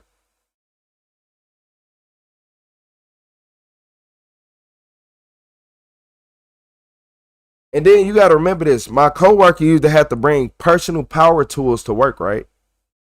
Had to bring personal power tools to work, right? Because the job required him to need that stuff, but they didn't have it. So now he got to bring his personal stuff in, and then when he leave it there, now the boss man are now breaking your personal equipment. But what? Like the way y'all remember I said he built the pallets and all that. That's how he using his equipment. Yeah, I couldn't. You said warehouse work is blue collar and shouldn't be mocked.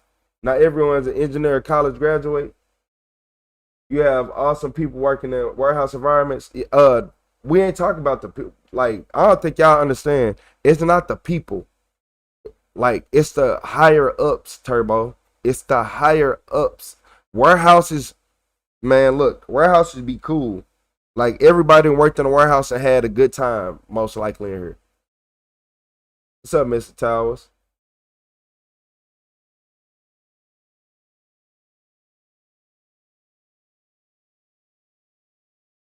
You said, sounds to me like the whole mess was a blessing in disguise because you're pretty good at making these videos. From what I can tell, you got a natural personality that people are drawn to. I appreciate that. Yeah, I always had a natural personality people was drawn to. I ain't gonna lie. I didn't know it was like this, but in person, people always love to talk to me, and like, yeah, it feels just like this.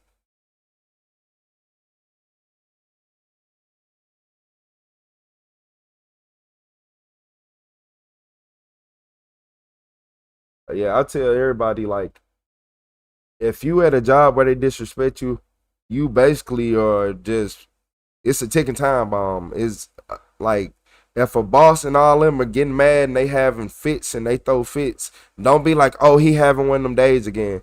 You start looking for you a new job, because that's the only way you're going to be happy. You said how you know so much? Because I went through entirely too much. I had to grow up at a young age, and I ain't like I had. So think about this. I had to grow up at a very young age. I had to understand death from birth. I had to understand all that. That's what really like threw my mind on like understanding death from birth. Cause you like, damn, you see somebody every day and they'll die. And I learned that by the time I was 4 or 5. Like, oh yeah, you can see somebody every single day and they won't be here no more. So my brain started a little bit earlier than most people.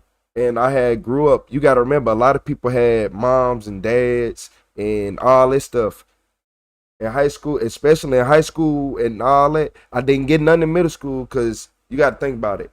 Elementary school, my first grade teacher didn't like me. She used to get me kicked out. Ms. Westfall, I still don't like you, and it's still up and it's still stuck. I don't care. Write me up again.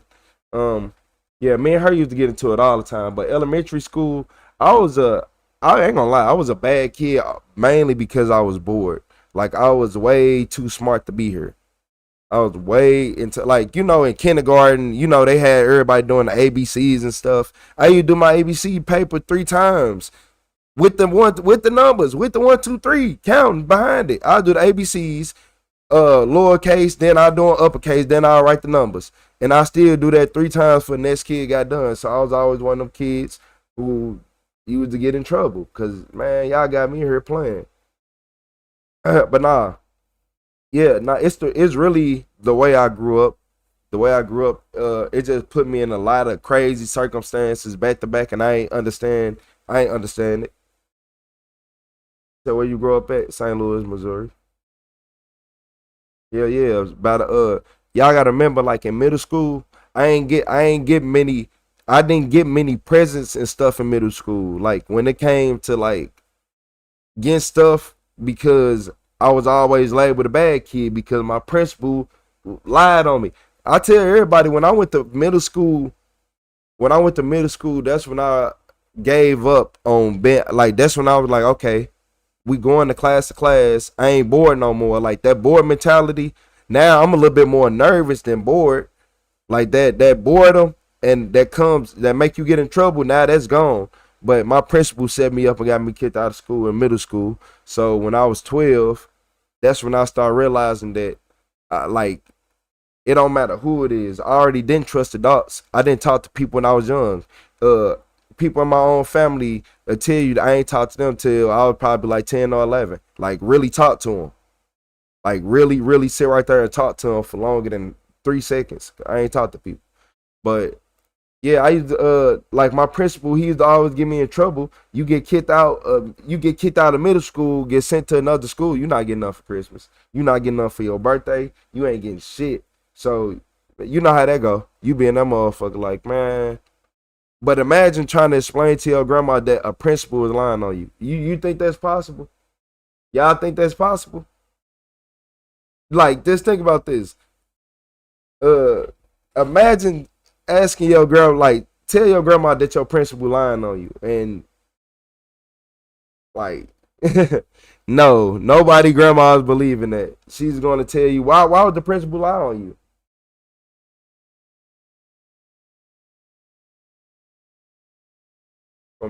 From a drunk drive on the way home from work, I remember the night my mom got home. Told me, I remember everything muchly. Yep. It's Story J. That's similar, but mine was different story, different. But I do remember my mama come in the room and my brother's asking questions. The brown spoon comes up a lot of lessons. Comes up a lot of lessons. Yeah. Yeah, y'all be surprised, man. Like imagine that's why I said I had to grow up fast. You said what did he lie about? Said everything. Like I couldn't even like I'll be trying to tell people I can't tell you everything he lied about. You said the fake views. Hey everybody, y'all fake. Are y'all fake? He said the fake views going. Boy, you so crazy. But nah, he lied about everything. So this is what the biggest thing was. He used to just suspend me for no reasons. Like I would literally be walking past him, and what you doing? Leave me alone. Leave me alone. Leave me alone. Leave me alone. Leave me alone. I'd ignore him. You ignore me 3 days. And then one time, he sent me the ISS for like 3 days. So this what happened. He sent me this is the pinnacle of everything. He sent me the ISS for 3 days. I was laying down in the ISS room. The ISS room used to smell like spoiled milk. I swear to God. Right hand on the Bible, kill me now. What's up, GMC? The ISS room used to smell like spoiled milk. So I'm down there like, damn. Shit, I don't know, John. People, I don't know. But I appreciate the GMC. But yeah, so the ISS room smell like spoiled milk. And I remember being down there. I'm laying my head on the table. And the teacher we had, Miss Franklin. I remember Miss Franklin because her booty could take up 2 chairs, 2 rolly chairs. So Miss Franklin had a special chair. Yeah, Miss Franklin wasn't no small woman at all. Wide, you hear me? So I'm laying down in ISS and I'm like, man, I'm not, I hear my name get called on the intercom. I heard it twice.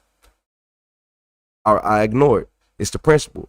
Right hand on the Bible, y'all. It's the principal calling me on the Bible. This man is calling my name over the intercom.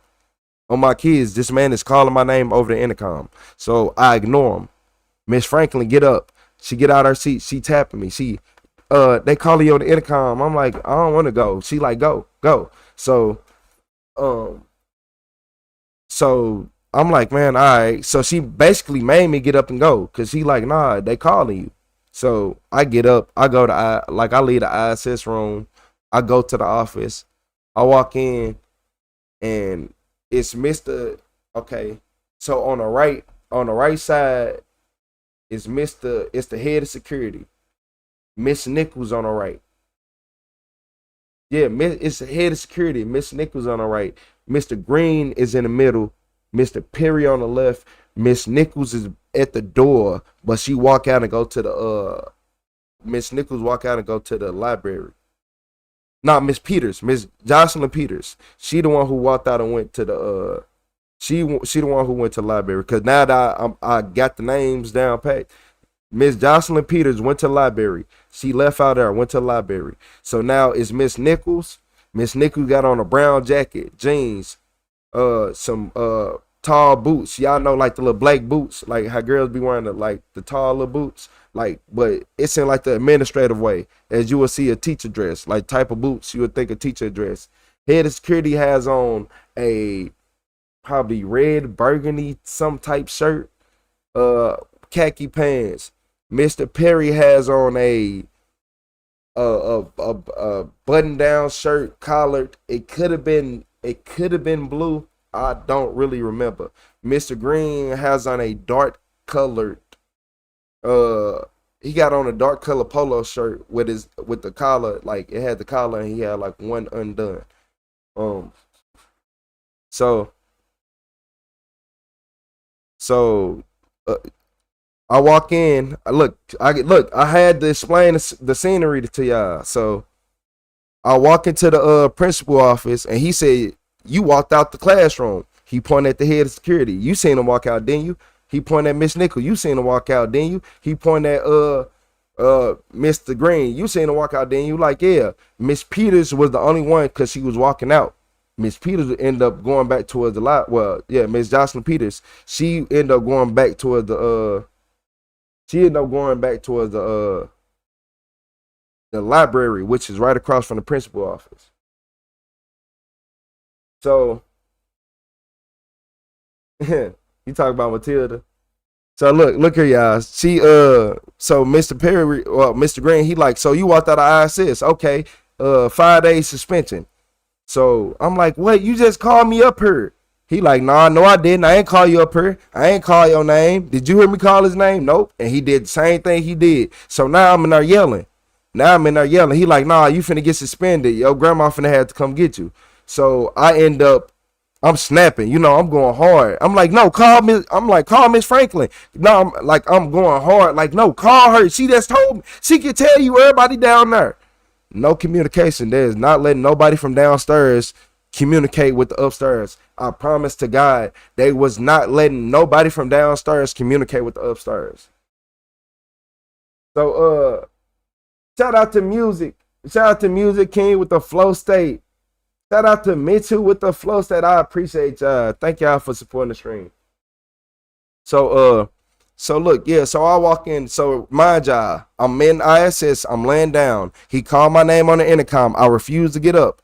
Miss Franklin, the ISS teacher, walks over to me, taps me, makes me get up. I go up there. He's standing right there laughing, waiting on me, because he was waiting on me. He was literally waiting on me. As soon as I walked in there, you walked out of ISS. You seen him do it, didn't you? Pointing at everybody. Then went ahead, kept going with his little BS story. Like, yeah, now you finna get suspended. So now I'm over here being belligerent because I'm going hard. Because I'm like, nah, ask Miss Franklin. We ain't finna ask nobody. I'm like, nah, ask Miss Franklin. So I'm going hard. So they end up throwing me across the hall with Miss Peters, right? So now I'm across the hall with Miss Peters. Shout out to Jen. Renee. I appreciate you for that flow state. So now I'm with Miss Peters, right? I'm over there hot. She like, if you be good, I'm gonna tell your grandma that you was good with me, and hopefully, no. I'm like, I'm going hard. I'm like, no, y'all not finna do that. Y'all not finna do that. So I'm going hard. I'm talking about I'm 12. When I say like I think any person with a brain would looked at a 12-year-old acting like that and been like, maybe he's telling the truth. Maybe he is telling the truth. He ain't saying I'm not trying to talk my way out of nothing. I'm telling you that we got witnesses. I'm telling you the whole classroom can vouch. The whole room can vouch. The whole school can vouch. Everybody can vouch in this school. If you let me talk to anybody, ask them, did you just hear name on the intercom? They're going to say yes. But Miss Peters, she in there, I'm just be good, just be good. I'm snapping still. My grandma get there. He lied to my grandma, said I did all this stuff, all that stuff, all this and that. And I'm just looking like, man, he lying. My grandma don't believe me, of course, but I'm going hard. Evidently, she had to believe something, because she like, oh, you in trouble and all this. I think my grandma realized when she said you in trouble and I walked off, like when we got home, when I tell you I walked off, it wasn't like, hey, shout out to Davis for the laughing disco. So look, like he lied to my grandma, said all this crazy stuff, got me suspended for 5 days. Cool. So I'm like, all right, that's cool. We get home, my grandma over here talking about punishment this and punishment that. Hey, y'all, I wasn't going for none of it. I said I ain't do it. I looked her dead in her eyes. I said I ain't do it. And went on about my day. Whole time I was supposed to be on punishment, I ain't listen, because I didn't do nothing. So look. So what ended up happening was, after the I got suspended for 5 days. I came back and he wasn't messing with me. He stopped messing with me. I swear to God, he stopped messing with me. And it was this girl named Tiara that I was supposed to talk to. Yup. It was this girl named Tiara. I remember. She was light skinned. She had pretty hair. Yup. So look, I was supposed to talk to her. Like, you know. Well, look, I'm gonna tell y'all what happened. So look, winter break was coming up. So like the week before winter break, he was just being extra nice. So all this is like 2 to 3 weeks before winter break type shit. Like everything, all this didn't happen 2 to 3 weeks before winter break. So yeah, so the whole like leading up to winter break, he been unrealistically nice. I'm thinking I'm finna be cool. This girl named Tiara. Yeah, you already know. You know, you talk to him during the day, then you sit by him on the bus. It was over. Talk to you first day, boom. Now we cool. Second day, boom. Third day, it was a Friday. I'm like, damn, it's finna be winter break. So, you know, I'm talking to her before the winter break. We 12. I'm like, yeah, all right, when the winter break over, I'm finna come back. Yeah. Man, look here. The reason he was being so nice is because he wrote a recommendation to get me kicked out the school. So the whole time I'm going to school, I'm already kicked out. Like he got me kicked out, like from the ISS, from me walking out the ISS room. Supposedly, after he called my name. So from me walking out the ISS room, even though he called my name and told me to come up there, yeah, they was like he don't listen. We can't do nothing with him. This and that, and that, and basically he got me sent to a school called Emerson. It was an old folks home. It was Annie Malone kids. So trouble youth, like the runaway kids. That's why I know. That's why I'm so good, because I had to go to school with these kids. So like the trouble youth and the kids who love to run away from home and not listen, the kids who want to be bad, the kids who parents can't control them. That's who I went to school with. Those are the kids I was going to school with. And yeah, it'll change your life. It'll change your life. Because none of them want no normal kids. Yeah. None of them want no normal kids. And we wasn't in a school like you see this? Like you see the table she at? Those look about right. About the same material, same everything. That look about right. And I'm just being honest. That look about right. There it is. So basically, my principal, he got me kicked out, got me sent to a terrible school, and all this crazy stuff happened. And nobody believed me. You know, everybody like, oh, you ain't do nothing. You ain't do, like, no, they were like, so you ain't do nothing. So you just innocent. So you just, what? So you ain't walk out of ISS. Okay, yes, you did. And then, y'all on, this will end up happening. I'm going to show y'all.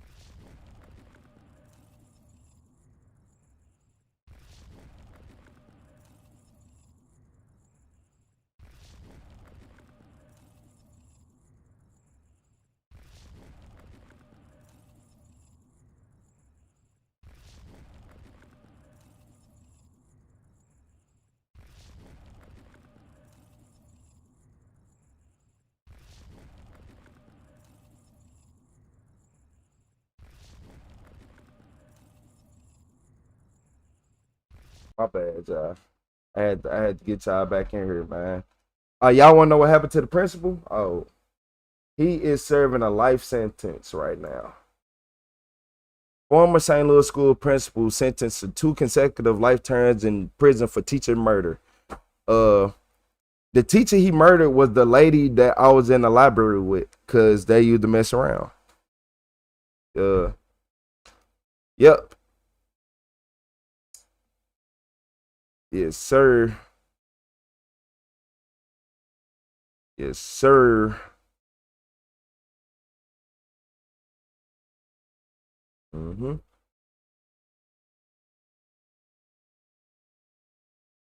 Yep. Yes, sir.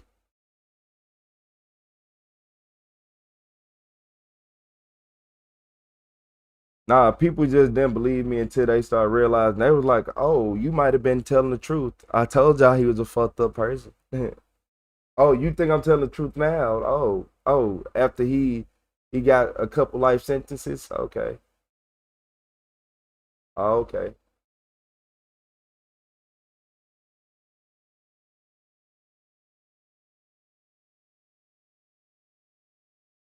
I don't even know what just played.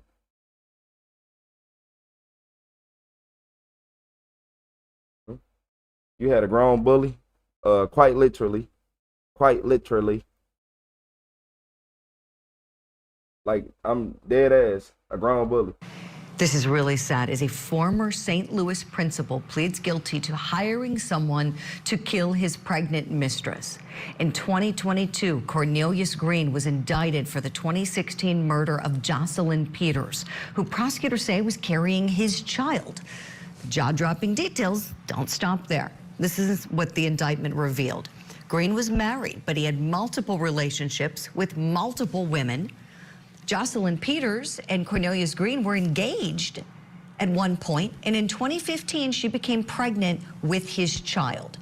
Now, the indictment goes on to say that Green devised a plan to murder Peters and their unborn child, that he stole cash from the middle school, from Carlene Middle School. Then in March of 2016, listen to this, he sent $2,500 to a guy named Philip Cutler using the school's address. Cutler accepted that money for the hit.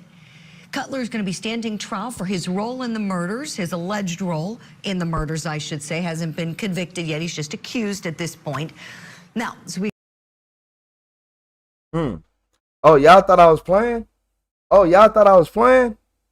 Oh, if everybody would listen to Retro when Retro says something as a little 12-year-old. Oh, okay. Oh, okay. Okay. Oh, y'all thought I was playing when I said, y'all look, everybody be saying, "Oh, you're just telling a story. Oh my God, look at this, look at that." What I got to lie for? What do I have to lie for? I promise you, it won't make me feel no better. Being no grown man saying, "Oh, this grown man did this and he ain't do nothing." That won't make me feel no better. Yeah, man. And people, yeah, now y'all starting to see why Retro think different. Why Retro don't look at authority the way everybody else do. You said, when did they start believing me? My grandma died before he got caught. My grandma died. Look, my grandma she never got to see it. She ain't never get to see it. Because you got to remember this. So that's middle school. So if I'm 12, my grandma died when I was 14. So a week before high school started. So she never even got to see it. And even still, y'all know, like, I had to fucking go through programs. I had to go through all type of shit to get out of it. Like, I had to, it got to the point where, no, actually, that's what one of the main reasons why I ended up dropping out of school and had to take the damn test like a year later. Luckily, they gave me the option for the test, though. So shout out to them. But yeah, that was main reason I couldn't go to school no more. I'm like, bro, I don't care about this. I don't like, you know, yeah, people be thinking I be trolling. Nah, Jones, you good. This is just real life. People don't be understanding. They be like, why you act the way you do? The people I know, the place I come from, this is what happens. This is what principals do where I come from. And then like that's just one person. Like, no, it's all type of cases and all type of stuff. That's why when I be saying like, oh man, that don't mean nothing. And like did y'all not hear them say he used the school money for the hit? Like we going on field trips, talking about the worst field trips ever. I'll let y'all hear it one more time. Multiple relationships with multiple women. Right. Murder of Jocelyn. 2022, Cornelius Green was indicted for the 2016 murder of Jocelyn Peters, who prosecutors say was carrying his child. The jaw-dropping details don't stop there. This is what the indictment revealed. Green was married, but he had multiple relationships with multiple women. Jocelyn Peters and Cornelius Green were engaged at one point, and in 2015, she became pregnant with his child. Now, the indictment goes on to say that Green devised a plan to murder Peters and their unborn child, that he stole cash from the middle school, from Carlene Middle School. Then in March of 2016, listen to this, he sent $2,500 to a guy named Philip Cutler using the school's address. Cutler accepted that money for the hit. Cutler is going to be standing trial for his role in the murders, his alleged role in the murders, I should say, hasn't been convicted yet. He's just accused at this point. Now, as we call for justice for Jocelyn Peters and her unborn baby, we're also asking the question about that money amount. Who has somebody killed for $2,500 and who accepts such a low amount? Let's talk about this. Let's bring Exactly. That low amount. So yeah. Hi, Principal. How you doing?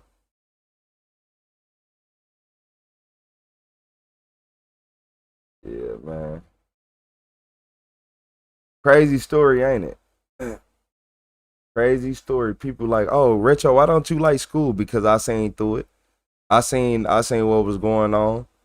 Because I was forced to see what was going on. Like, as y'all, like most kids was going to school, like how I would want my kids to go to school and just have a good day and be bliss and be okay. Like, you know, how I prefer my kids to keep going to school in the bliss, man, like, state. But I can't unsee what I know.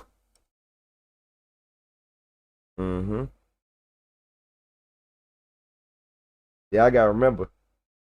I remember being in kindergarten, the teachers saying they don't like us, then come back around us like they do. I'm not talking to you no more. I'm not talking to you no more. But look, y'all.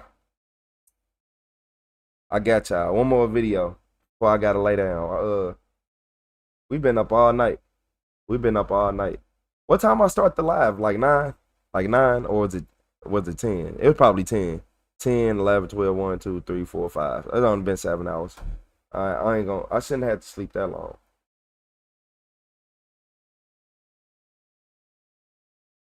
You said he was living with the girl, right? And she was working in school or something. She didn't know he had multiple. Emilio, if y'all want me to keep it a stack with y'all? Y'all want me to keep it a stack with y'all? She knew. She knew. I'm this coming from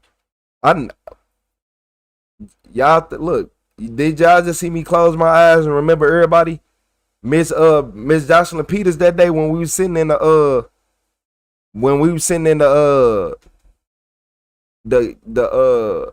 like her, like this the lady I was sitting in the computer lab with, the one I was snapping with. She was like, if you be good, I'll tell your grandma that like you was being good, like you was cool with me, you calmed down and all this. She was wearing it was either a light blue or a white full body dress. Like full body dress, like just a full body dress. Yep.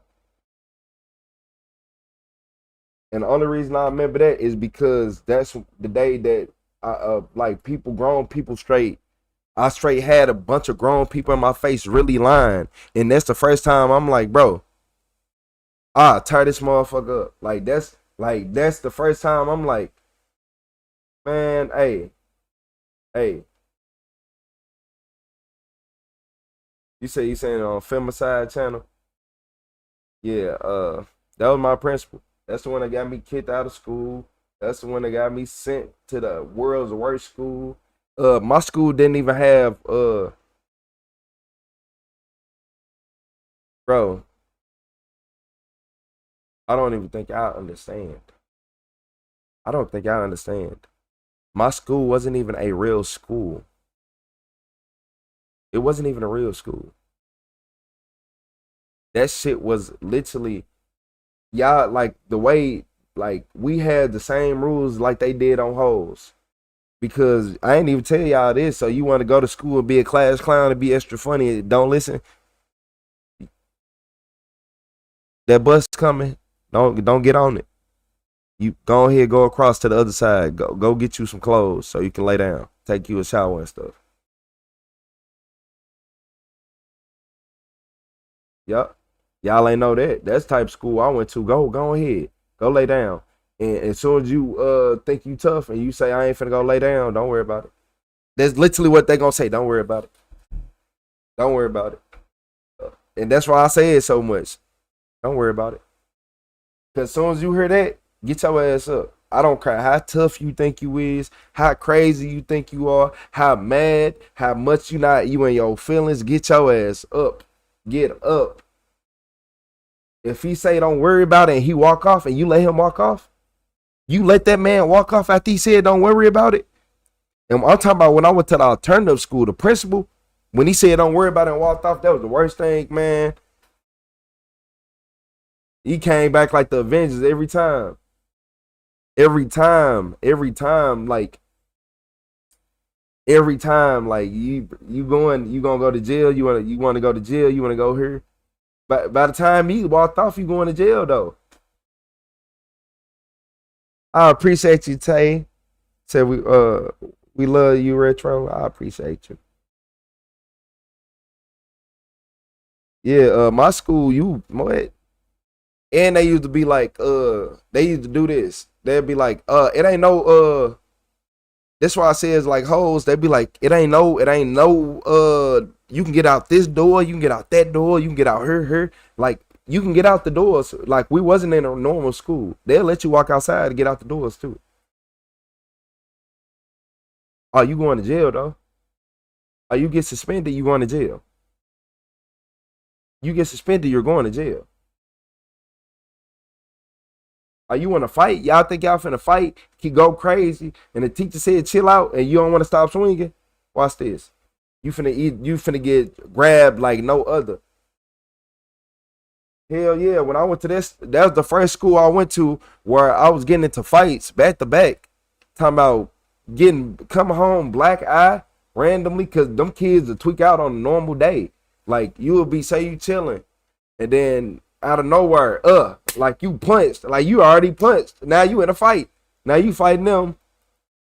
Then y'all gotta be cool, cause y'all gotta be around each other.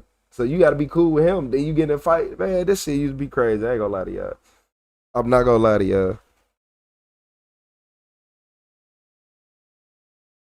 I'm talking about, I think everybody at that school traded black eyes with each other damn near.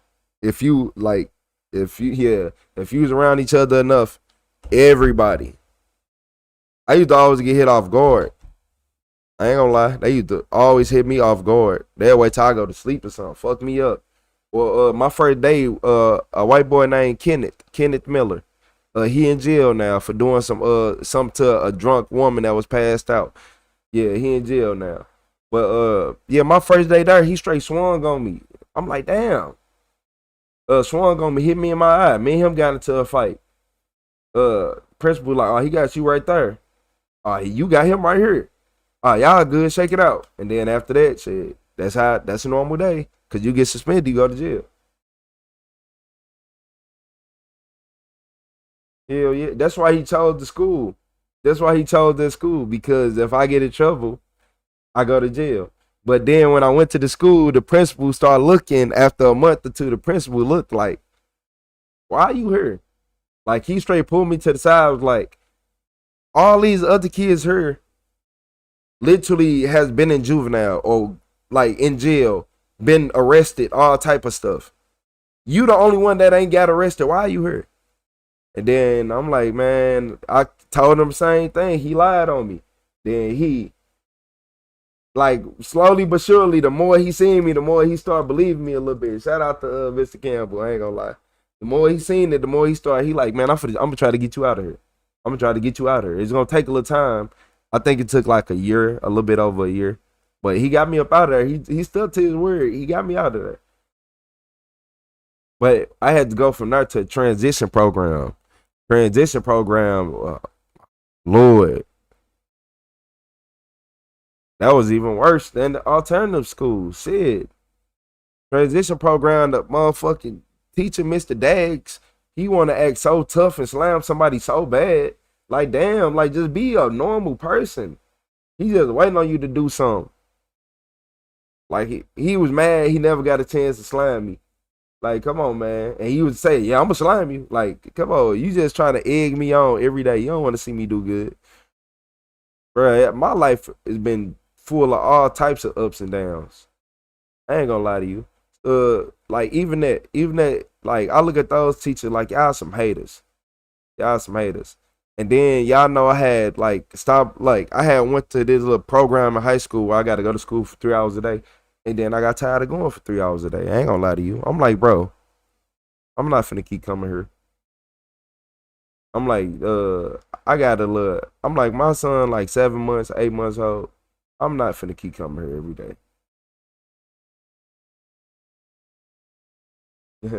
I'm like, yeah, I'm not finna keep coming here every day. Y'all gonna either give me this test or not.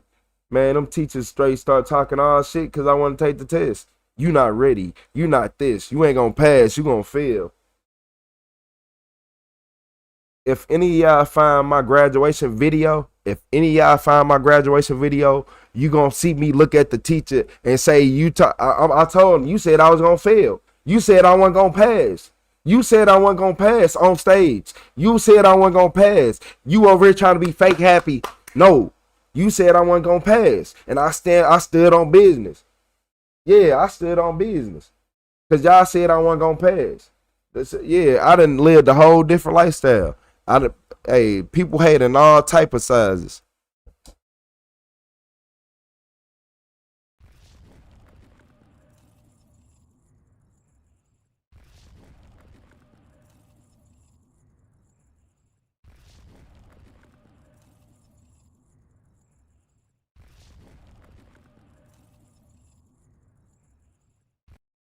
So look, y'all, in a real retro farewell, before I get off live, I ain't gonna lie, I have been talking for a long time. So look, this lady, Liana, she realized the cops already know she the killer. Which one of y'all in the comments gonna try to change it? Maria, Liana has just been arrested after her parents called the police, claiming she told them that she just killed her boyfriend because he had been playing his music too loudly. So I heard a little bit about something that had gone on, but from the music? I don't really know all the facts yet, so that's kind of why I wanted to talk. Was he playing rock music or something? Because if it was rock music, let me shut up. Yeah. I see you got handcuffs on, and I know we're in a jail, so that changes things a little bit for me, only that I have to read you some things before we can talk. So, having these rights in mind, do you wish to talk to me now? I mean, I want to hear what was said. Okay. Well, the only thing that's been said is what your parents said. And I know that a lot of what they said came from you, but I mean, obviously you're the best source of information. Hey, Fats Dizzle. Okay. So that's why I wanted to talk to you after either me or my partners talk to your parents. Does that make sense? I kind of want to hear it right from the horse's mouth, as they say, like get it right from the source. After reading Liana her rights, the detectives ask her about the previous night. What happened last night? Basically, he just got really violent. I think he was on some type of drug. What was you on? He was sitting down on a couch, and he charged at me after I threw some water in his face. Why? Because he called me out my name and like kept on turning on stuff, and like just he knew stuff that was getting under my skin, basically. So anyway, I throw a little bit of water in his face, and he like stands up, and like that's when he just like loses everything. Like, he just charges at me. He starts pulling my hair. My head is like all the way down here, and I start like trying to fight him back, and it was like the couch is like right here, and the door is right here, and there's a bed like right next to it. So it started initially from the couch. Like, he charged at me. I appreciate you, Shauna. Hit my head, and then I he started appreciate to all choke me y'all in out, the chat. and that's when I started fighting him back, like trying to like push him. So I pushed him successfully, like to the door, and he was like reaching for the chain, like trying to say I was hurting him. And I was like, what do you mean I'm hurting you? Like what do you mean? So just basically, just after that, like, he just went ham, and I blacked out, and I couldn't breathe. She a lie. She a lie. She a lie. I promise y'all she a lie. So look, you don't look like there's nothing wrong with you. Like, if y'all can't tell this, I think that's why they got the picture of her right here. Nothing was wrong with you. Ain't nobody do nothing to you. You was mad. You probably got caught cheating or something, and you was in your feelings. Something happened. That's probably why he was calling you out your names, and you talking about drugs. You sure you wasn't doing something too? See? Everybody like to say what everybody else doing, but what was you doing? Oh, okay. Breathe. I had like I choked like really fucking hard. Like, I could feel like spit in the back of my throat, like when he used both hands. Like, so it just made me freak out. Like, and then eventually he just stopped breathing. After hearing a brief description of what had happened the night before, the detectives want to know more about her boyfriend. Their goal is to see if Liana really defended herself by trying to understand who her boyfriend was. They will then go back and get more information from Liana regarding exactly what took place the previous night. Who's he? I met him, I want to say, McDonald's. I was working as a cashier there for like a couple months ago. And he came through the drive-thru and he ordered like a Big Mac or something. And I gave him my number, like on Rebecca's receipt. And like, we'd basically been hanging out and stuff. He always like would like admit these feelings to me and stuff, and I'd be like, just trying to be friends, you know, and stuff like that. And he just really just, like, over time you would see how he would just change.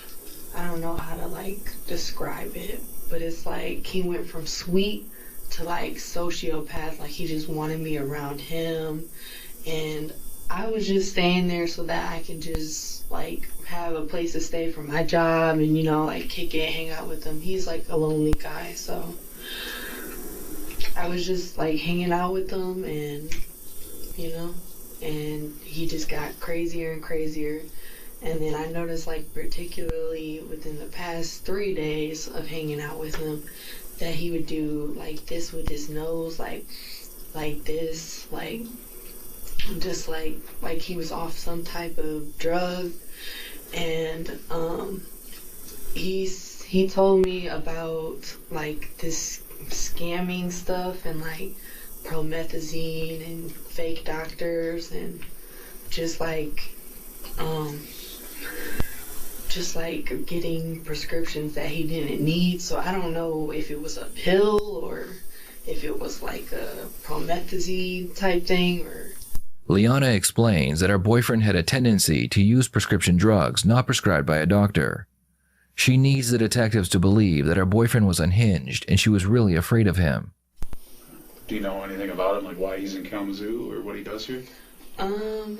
He was like telling me like how he was doing like some kind of like he was trying to like provide for his family, you know, stuff like that, but he was like scamming like and using fake IDs and stuff, and he always wanted me to like join in on it, but I would just be like, no, like, and I feel like gradually over time he would get mad at me because like sometimes like I feel like he thought I was using him or like something like that. So like even when I like asked him to go get some like Dollar Tree cleaning supplies and stuff, like he would like get an attitude and I'd just be cleaning the house or cooking for him and stuff, and I don't know, it was just like I don't understand why that was a problem. Okay. So were you guys like dating? No. The furthest thing that I allowed from him was like just a kiss on the cheek. We were not like dating. I'm gonna keep it 100 with you. You think, man, it's 5 o'clock in the morning. I've been up all night. You. Look here.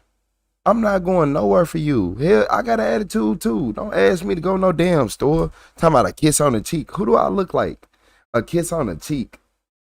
Man, look, man. Alice in Wonderland, you better get your crazy ass up out, man. You get out of my face, man. Yeah, man. If that is true, you talking about a kiss on the cheek. I'm not going to the store for you either. I'm keeping it 100. Don't ask me to go nowhere. Don't ask me about my day because you going to make it worse. You don't ask me about nothing. Talking about a kiss on the cheek. You think this man want to be... Okay. I'm just being honest. Like, ain't no man finna sit right here and want to do anything for no woman who be like, move, kiss me on the cheek. Okay, I'll kiss you on the cheek. Go to the store. No. Yeah, I'm gonna get mad. Cooking for him and stuff, and I don't know. It was just like, I don't understand why that was a problem. Okay. So were you guys like dating? No. The furthest thing that I allowed from him was like just a kiss on the cheek. We were not like dating or together, so. Did he want it to be that? Did he want to have a romantic relationship with you? I feel like in his head, he thought he could have a relationship with me or like potentially be with me, but like every time he like tried to lay under me and like get on the bed with me and stuff, like I don't know, like he'll like start touching my thigh and stuff, and I'll just be like, yo, you need to back up, like and he just is a really touchy-feely person. Okay. So What's up with the Cole Jones? All right. So what was going on with the apartment last night? You guys just hanging out, or what was up? We were just like, we had came back from my friend's house. He left me out there for an hour. He said he had to go to a class for like an hour or something. So you were at the apartment by yourself for an hour? Yes, I was at my friend's apartment. Oh, okay. And he came back to get me, and the reason we left my friend's What? Was your friend male or female? apartment was because he started a confrontation at my friend's apartment. Like, he would start doing this with his nose and stuff, and I'd be like, yo, are you okay? And, you know, stuff like that. And then he'll, like pull down, like, his pants, like showing his boxers, like, so almost like his would, like, be seen and shit. Mm-hmm. And, like, it just, like, made me feel uncomfortable, so I got into an argument with him at my friend's house, and then my friend started sticking up for him, so I was like, I feel out of place, so we might as well just go. So your friends start sticking up for him. You might be the problem. I don't know you, but the way you talking, the cadence in your voice, the way you look uninjured and claiming self-defense, you don't got the skin of a man. You can't get grabbed and be okay. Cause in reality, that's why most females don't get in trouble. Cause you can grab a man, you can do a lot, and you can't do nothing. A man usually cut his face with a razor blade that can slit your whole skin off. Like, come on. I feel out of place, so you might as well just Like go. skin way rougher. You can't hurt no crocodile. We left, no alligator. and when we got back and stuff, I like had like the whole entire car like was just silent, no music, no nothing. And then as soon as we got back to the house, he like tried playing like this music. And I'm the type of person like I like peaceful music and stuff like that. And he's like the more like the violent, like upbeat music. I don't know how to explain it, but Is it rock music? I keep telling y'all if it was basically, rock music. I just asked him to turn the music down and stuff, and then he would just like be doing this with his teeth, like giving me these mean looks, and I'd be like, "What is all that for?" He said she full of it in a pathetic way. So,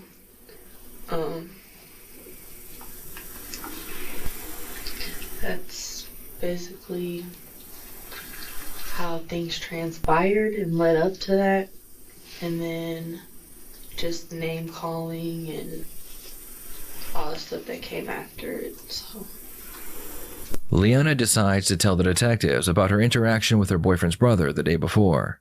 his brother is like talking to me and a bit like being like, did he get any pussy from you and stuff like that? And I'm like, no. I'm like, no, that's not even a factor. Like, so I was like, yeah, we're friends. We're not even dating or anything. And he was like, well, to be honest, I would have been cracked you. And I was like I felt kind of like offended. What does that mean? But I was what just is that? like cracked you, like I would have been like put my dick in you, like type thing. I don't. Man, he said he would have hit already. He would have been hit. Cracked is the just put the F word. I would have been. Yeah, you know, just change the cracked with the F word. That's all it is. Yeah, y'all know what cracked the egg, scrambled egg, sunny side up. So it just like threw me off, but like I was just kind of like, all right. Shout out to I Kimberly guess, like, with the laugh it flower. I off, appreciate guess. you, Kimberly. So he comes back in the car and he's like, what are you guys laughing at? And I was like, What's up, Tristan Williams? Oh, Wilson, my I bad. just like, You said I was- looks like I no didn't want one's to say home. it in front of him, you know, like, and just start something between them because they're brothers or whatever. But, so I waited till we got back to the house, and when he asked me that, I was just like, it was nothing really. What's up, Crystal Just Dawn? like making some jokes or some shit. So when we got back to the house, we got into an argument because I needed a ride to go see my friend, and he was mad that I asked him if his friend could drive me to where I was for some gas money.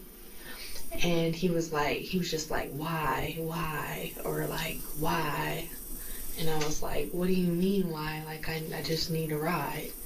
And so he was like hesitant at first, and then he like opened up and was like, all right, I mean, I'll text him. So he texted him, and then basically he got mad because I had basically said the truth.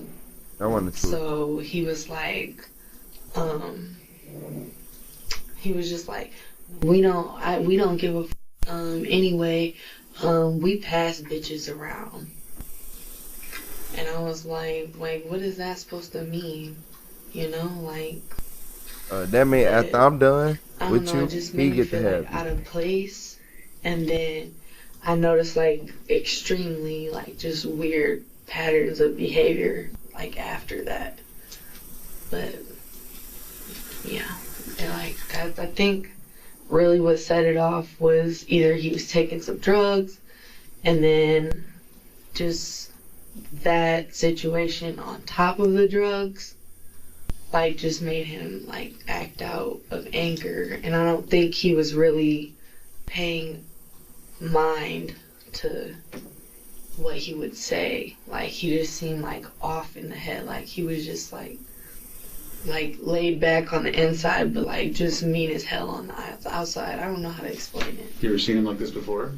No, it was just like the past 3 days. Man, look, she got issues. I ain't gonna lie. Everything she says, she want to be the victim so bad in every single story. She is trying so hard to be this helpless. Oh my God, I was so offended. I was so afraid. I thought it was raining. This happened, that happened. Oh my gosh. She almost more offensive as Tyrone Mitchell. Hey Tyrone, how many messages? What are you saying? I gotta look at my computer so I can see what you said. Did you see him do any drugs? I didn't see him do any drugs. I saw him like smoke weed. Like he smokes like a ton of weed, like just back to back to back.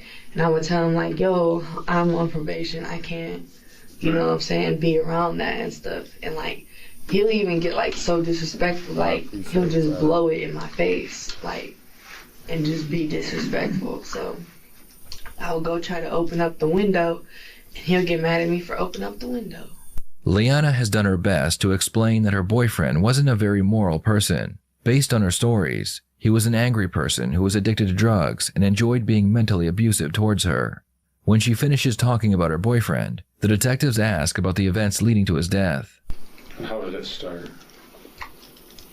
Just with the name calling and stuff that you talked about? Just like when I asked him to turn down the music, and you know, I just wanted some peace and quiet, because like sometimes I just get anxious like when like too much is going on and then the violent music is playing. It's just like I get like real fidgety, so I asked him to just turn it down or turn it off for me. You get real fidgety because of drugs, the stuff you were taking, side effects, symptoms, you know, things that happen whenever you take stuff. It's called cause and effect. Batman and Robin. Peanut butter and jelly. H2 with a little bit of O. Yeah, you see how that works? It's like sometimes a lot happen and there be a lot going on. You don't be, yeah. Need to drink some cranberry juice and just sit back. I'll do what I want in my house. Like, and I was just like, damn. So I got mad and I threw the water in his face, and that's what triggered everything. So I mean, you threw water in his face, and then what happened after that? I just said what happened after that. He pulled me by my hair. Hey, Tristan Wilson, facts. I'm just looking for a little bit more detail. He charged at me while he was sitting on the red couch. He was smoking a cigarette. He put out his cigarette after I threw the water on his face. And then he charged at me and tackled me onto the bed. And that's when he started pulling my hair. And then I like started fighting him back, and I like pushed him to the door, and he started grabbing the chain and like taking the chain off the door and shit. And then like he started doing this like around my neck. And then what's wrong with your neck? Ain't nobody do nothing to her. If you look closely, you can see ain't nothing wrong with her neck. Nothing is wrong with her neck. She is perfectly fine. I think she's just making up excuses and lying. But I could be wrong. I could be right. Who knows? I don't trust people like her. And he like eventually like pushed me on the bed, and like he was like choking me. Like I hit my head on the wall, like, and he was just like, I could not breathe. Like I felt myself like swallowing spit in the back of my throat. And it just like, it was like life or death at that point. So I was just like, One thing the detectives noticed, and you will also notice in Liana's mugshot, which was taken less than 24 hours after the incident took place, is that she didn't have any strangulation marks. Based on her testimony, there should definitely be some markings around her neck. Did you lose consciousness? Exactly what we just said. I was like, She's at one point in time, I was okay. saving for like 30 seconds. I just felt like my throat was like closing, and like I just couldn't breathe. So I was like, Girl, you healthy as an ox. If you don't get on. freaking out. I started like pulling his hair, and then I like started choking him, and while he was choking me, I was just like, this is like beyond me. So you don't think you lost consciousness? I mean, Look at the detective in the back rubbing his head. I He lost like, consciousness, or man. he lost consciousness. While he was choking you, do you think you lost consciousness? Yeah, because my throat was closing, and I was just like, I could barely, like I started seeing colors and spit closing in the back of my throat. So I mean some kind of unconsciousness was there, like it was just a life-threatening situation. Okay. So how did that make you feel when all that was going on? It made me feel really angry. I don't know like why he was that violent. What's up, Marissa Rodriguez? Like, What's up, towards Marissa me. Rodriguez? It just made me feel like maybe like he just was acting sweet in the beginning, like just to like try to get me over his house. And then like I noticed like within the past 3 days, like how he was just like sexually touching me and trying to lay with me and stuff. Yeah. Was he saying anything while this fight was going on? He said like, help, she's trying to kill me or something. Help. And I was like, are you kidding me? Like, he charged at me and was choking me. And you just so happen to defend yourself, get him off you, unharmed, get out the way, find a way. Did you use a gun? Or did she use a knife? Because that's the only thing that you could have used. Because you did all that without getting harmed. Like, you know they only do that in the movies, right? Like, literally think that you finna just go straight at somebody and do all these crazy activities, and y'all finna have this whole back and forth and you not get touched the whole time. All right. And then when I fought back, he tried going to the door and taking off the chain. That's where that transpired. What do you think he was trying to do when he was taking the chain off the door? Was he trying to leave, or was he trying to do something else? I'm not sure. Okay. So I just panicked, and then he started choking Deborah, me. that That's when he sounds... threw me on the bed. Sorry to hear that, trying to Deborah. fight me off and stuff. And once he started choking me, and I couldn't breathe, and I felt my head hitting the back of the wall. I was just like... The detectives want to know more about the fight, but Liana appears hesitant to talk about it, so they decide to ask her about what she did after she realized he was dead. This is where it gets interesting, because Liana never called the police. In fact, she hung out with the dead body for hours, even dressing him in his favorite piece of clothing. All right. So You gotta go. You gotta go. No. That's where I draw the line at. That's why I draw the line at. That's as scary as going to a haunted house.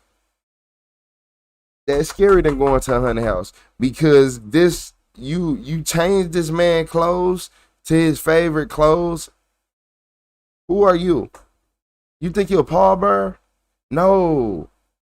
If she don't get life and she get 15 years, I'm moving.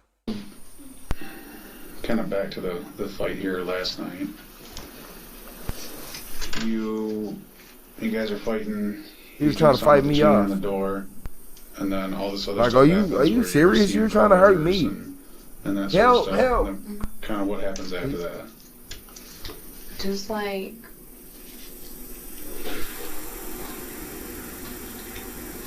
I don't really want to get like into the detail because it's like kind of traumatizing. Cause you was just chasing him around the house. seeing what I saw and stuff, and like I'll start getting emotional, like.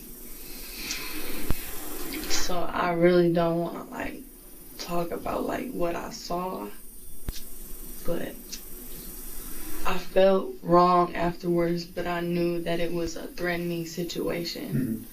Like, I just, Okay. yeah, I don't So you had said at one point he had stopped breathing. And then you said something about a robe. You put him in his favorite robe. Yeah, I had covered him up with his favorite robe and stuff. Like, I sat there for like an hour and a half, and I was just seeing like if he was gonna like, open his eyes or just. I put him in his favorite robe, and I took him off the bed and just like put him in a better place, like a fuzzier place. What happened after that?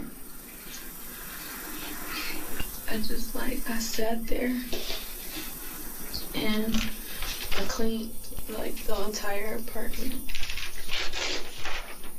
I thought you were just clean the day before. Yeah, No, the he stab. bought She the looked like a cleaning knife supplies, user. but they Okay. weren't open or anything. I had like some wipes already in gun, the house and stuff. I could so see her just using like a used little that small gun. to like clean the other day, but Gotcha. before we got it. So last night you said you cleaned the whole apartment. Yes, I threw away cigarette butts and all of the excess trash that was spilled on the floor. He like knocked over a couple ashtrays and candles. So then what was happening through like real late at night or real early this morning? Like what was going on then? Like I woke up like around 6:30 and cause I had a probation call at 8 o'clock. So I set an alarm on my phone to just like remind me to wake up, and I had ended up leaving the house. One of the questions we hear a lot when someone is claiming self-defense is, was the other person violent towards them in the past? This question shows them how likely it is for the person to use physical violence during an altercation. Violent people have a tendency to become more violent as time goes on, so if her boyfriend had a violent past, this would help her claims of self-defense. How many times was he violent with you during the time you've known him? I'd say maybe about like 3 times. I just noticed like when he'll start grinding his teeth and like just giving me these like weird looks, like he just hated me. Okay. And like he'll like blow his smoke in my face, like if I'm sitting like on the bed and stuff, like he'll come over in my space, like, or walk over me and be like all in my face, and I'll be like, That's creepy, and I get where you're coming from. It's eerie. It's eerie and kind of creepy. How many times did he ever put his hands on you when you didn't want his hands on you? I would say, but like sexually or like Just when I guess I'm trying to dial in on what I mean by violence. What I mean by violence, did he ever push you, strike you, choke you, hit you with an instrument? How many times was he violent? And please describe what you mean by he violent. never hit me with an instrument, Okay. but he was like violent, like where he would choke me. And so look, y'all saying probation. You said, and she was on probation. This was premeditated, and she knew she was going to get in trouble if he found and reported her crazy behind. They just met a couple of days ago. Nah, I think it ain't been a days. It's been a little bit longer. It's been a little longer. You said, how do you get from the bedroom? Now look, I seen a lot of people kept saying, let me go back to my other chat. I keep trying to read on that little screen. Hold up. How do you get from the bedroom, bed to the couch, to the front door, back to the bed? What killed them? She messed with a dead man. She killed crazy girl. Corey, she dressed the man after she killed him. And I think I don't know what she used. That's why I'm like, yeah, I think she used a knife. She looked like a knife wielder, but I think she had to use something else. And pull my hair. How many times I think she got something in her. She like the type who pull your hair and choke you just Rubbing her head. 3 or 4 times. Okay. And like I noticed, like after he'll be like, you're always texting all these guys and shit, and like just acting like a jealous, like overzealous, arrogant, like just. Okay. I don't want to say it, but like dick, like just. Let me ask you this, and I know this might be a hard question to ask, and I don't mean to have you relive it, but I'm trying to get an understanding of when his hands are on your neck, what is running through your mind at that time? Like, I felt like you know, like when somebody is like just like choking you, and like you can like feel like your mind, like it just goes like black, and like it's like I started seeing like white speckles, like in my brain. Okay. And it was like I was just like, losing breath. It was like the banging on the wall, like when my head hit the wall and stuff. And this is the most recent time. This is yesterday. Okay. And then he like had me like this, and he was standing over me. She said like one more time, we finna have a problem. I ain't gonna lie to you. He had a piece of my hair. Keep in mind. Like for real. But he had a piece of my hair, and he had me down like this, and then he just started choking me. And that's when I was like, I grabbed the back of his head. Don't her look good just to like me? Trying to like get him off of me. He's like, let go of me. And I'm like, you're not letting go of me and stuff. And he just like started just going ham. Okay. In quotation marks. When he's got you down like that yesterday, what do you think is going to happen when he's got you down like that? I felt like he was trying to kill me. Like, tell me more about that feeling and where that comes from. Like, I just felt like you know when you look a person in their eyes and you can just see like the hatred that they have for you. Okay. Like, and I don't mean it like in a crazy way or, you know, like to sound crazy, but like when you look someone in their eyes and you just see like some kind of resentment or like grief that they have towards you. Okay. When he has you down and he's got his hands around your neck and you're feeling the choking, if you didn't do something about that, what did you think was going to happen? I felt like I was going to die.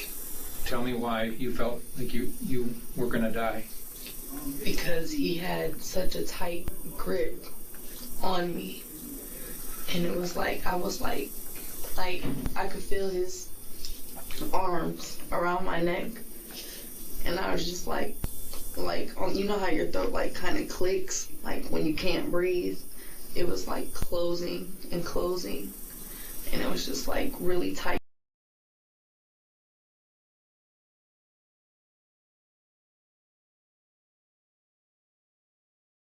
She making me mad, Buckers. She making me mad. You said she look evil, Petey.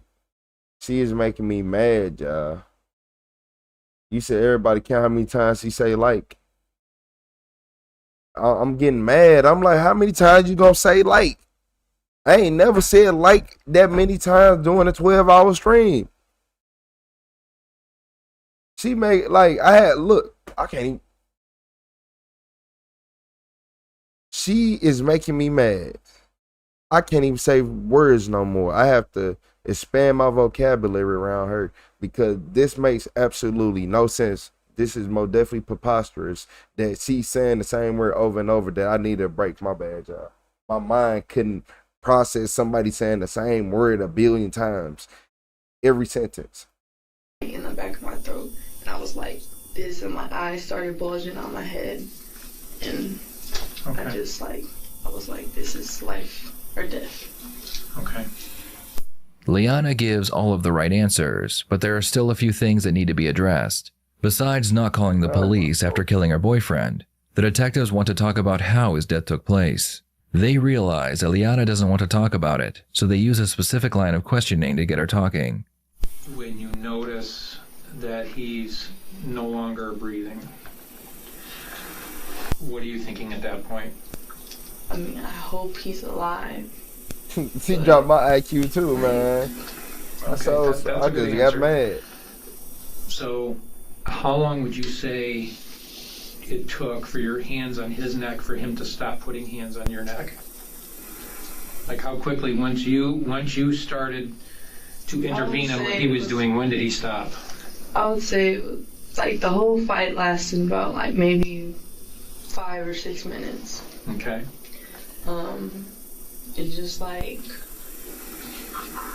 when he just like started choking me and you know Defeated. stuff like that. I noticed like he was just like fighting me and like he was looking me in my eyes while he was doing it, and I just felt like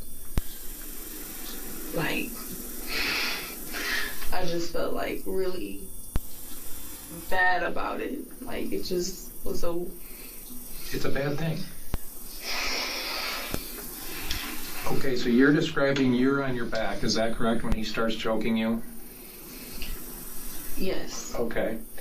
And then you reach up to start choking him to get him to stop, correct? You know what? Yes. Okay, was there ever... You know what? You know what, y'all? Detectives, I give y'all more credit. I'm truly sorry for not knowing how hard y'all job really is. Because this is ridiculous. I'm getting mad. How can one word make somebody so mad? It's possible. And they ain't even got to be a cuss word. I'd rather her say cuss words than say the same word over and over. She lying. And she is making up lies and steady going with it. She thinks she's smart. Brain cooked, fried, half working. Not running on all cylinders. a time where Need an oil change. once Some iron your attire. choking started to get him to stop, did you then change positions to make sure that he couldn't start up again? I pulled the jacket off of him, Okay. and I tried to get on top of him, cause he had me balled up against the wall, Okay. where the bed you could just squeeze down and you can't really fight back, my legs were kicking and Okay. stuff. And so I pulled his jacket off him and I tried to get on top of him, and I was just And at this point, is he still kind of struggling and fighting with you? he's he's still pulling my hair and Okay. attempting to do what he can do. Still fighting? Yeah. Okay. And I just Her story doesn't make much sense, so the detectives decide to leave the room to go over the next line of questioning. If her story is true, and it began with him attempting to strangle her, at some point, she would have had control over him, and because she continued to strangle him, she could be charged with murder. Liana suddenly realizes that talking about the incident itself is doing more harm than good, so when they re-enter the room, she asks for a lawyer. I feel like I should discuss with my attorney first. Okay. I told you that right from the beginning. Like that. Yeah. But Listen to the cop. Listen to what the cop say. my attorney first. Okay. I told you that right from the beginning. Like that. Yeah. I keep telling y'all, quit.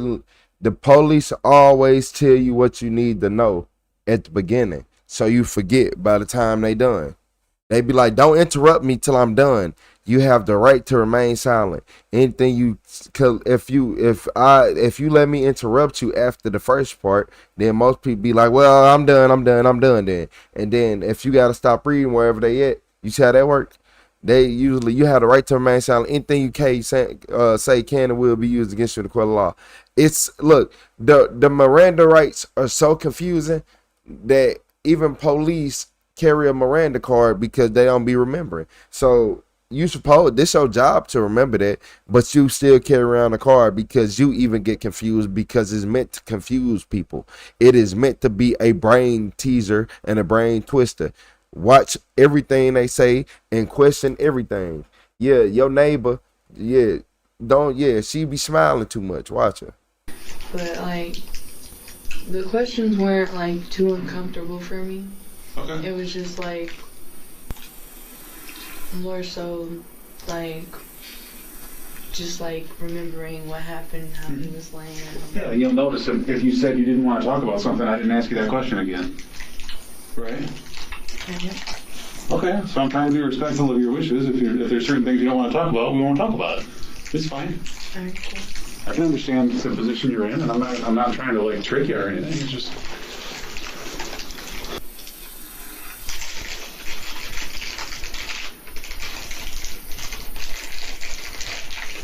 Do you have questions for me?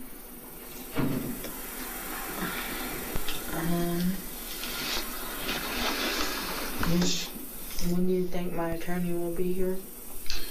Well, the trick with court-appointed attorneys is you don't get one until you get to court. Really. So how long do you think it'll be till I go to court? Well, I can kind of speak to that because we had a very similar case last week. Damn, I'm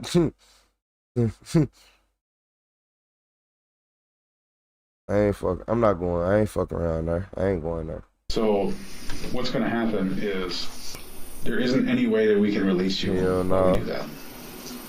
Last week, all right. A similar case. So you're thinking like, oh, they threw me in jail. They must think I'm guilty of something. No, that's just what we have to do. We have to do that, and then continue to do our job. I understand it. Okay. I just like, I don't know. It makes me uncomfortable. Like I like this cell and stuff. Like I'd like solid, like a little bit of like solitude. So like I don't hear like too much noise, cause like it just makes my mind race a lot. And well, the good news is on the receiving side of the new jail, it's a lot more individual cells. So I think you'll probably have that. Liana's biggest mistake was telling her family what she had done, because in the version she told them, a few things were different. She told her family she cleaned the apartment in an attempt to hide her fingerprints, and she also told them that she strangled her boyfriend, but never mentioned that he attacked her. There was also the fact that she didn't call the police after realizing he was dead. In the end, Liana would be charged and convicted of murder, and she was sent to prison for the rest of her life. What are your thoughts on this case? Please share them in the comments below. My thoughts is always listen to what the police say, because when they say all that you got the right to remain silent, anything you say can and will be used against you in the court of law. You have the right to an attorney. If you cannot afford an attorney, one will be provided for you. And then this is why so many people get caught up. They say, do you understand these rights as they have been read to you? With these rights in mind, do you wish to speak to me? Like, I don't even think people understand that you getting asked a question, then it's a statement. Like, so look, so do you understand these rights as they have been read to you? That's a question. And a statement or whatever, what would you consider this? With these rights in mind, or transition sentence, I guess, do you wish to speak to me? So those two questions back to back, damn near. Why would you not be confused and ask two questions back to back and you can't ask a question? Why would you not be confused back to back and you can't ask a question? I appreciate you, Rockhound. You are getting asked two questions back to back and you can't. Look, just think about this. You are getting asked two questions back to back and they like, do you want to talk to me? And they only gonna try to answer one. Like, it would never add up. If I say what's for dinner, what time is it outside, you can only, and I get to saying all this other stuff, you probably gonna only remember one of those. And if I say enough, you probably gonna forget your other question. You ever forgot a question? Yeah, that's why they do that, so you can forget your question.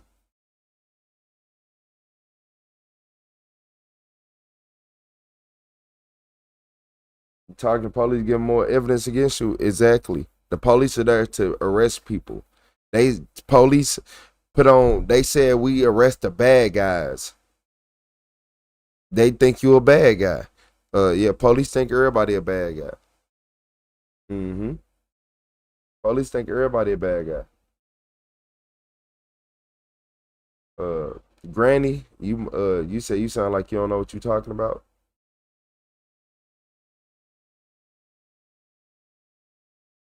You must be new here. How you doing, Granny?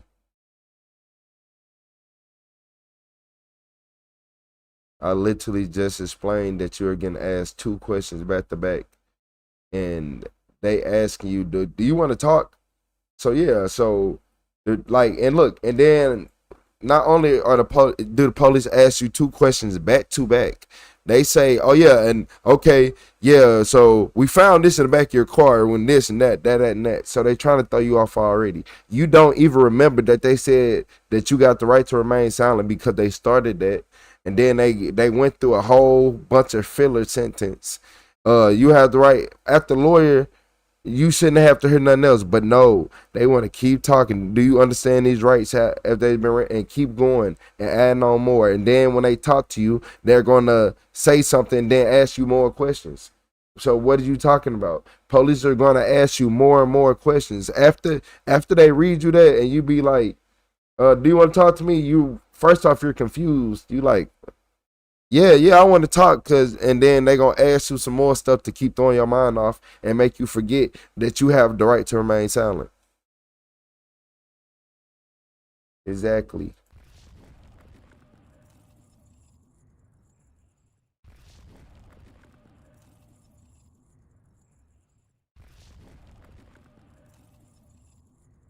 Man. Oh man, look, y'all just got up, man. We finna have to go ahead and head out, man. We are about to head out. I gotta go lay down. I ain't gonna lie to you. I gotta go lay down. Have to. Oh, these nothing but call my lawyer hoodies.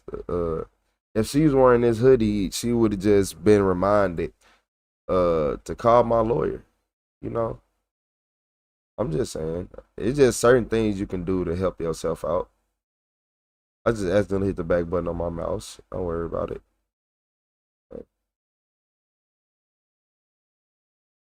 And you know it ain't official unless you got that retro badge on your arm. I ain't gonna lie to you. It ain't official unless you got the retro on your arm. We getting the villain.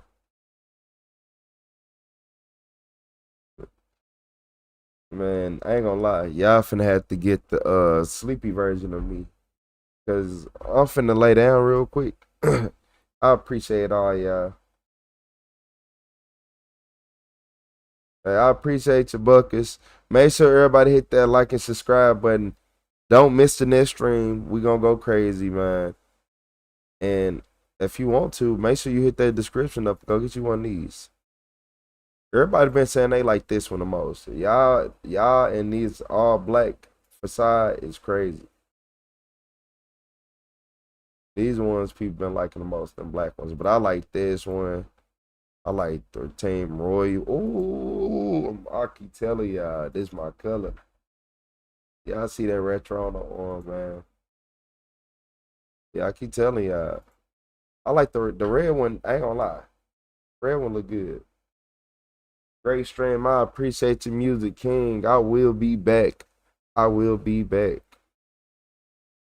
I ain't gonna make it too long either. Cause earlier I was making a website earlier. It ain't gonna be too much longer. If I'm being realistic, probably around 2 o'clock. Probably around like 2 o'clock. One if I'm feeling good.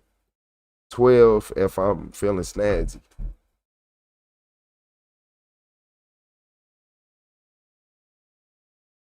All black.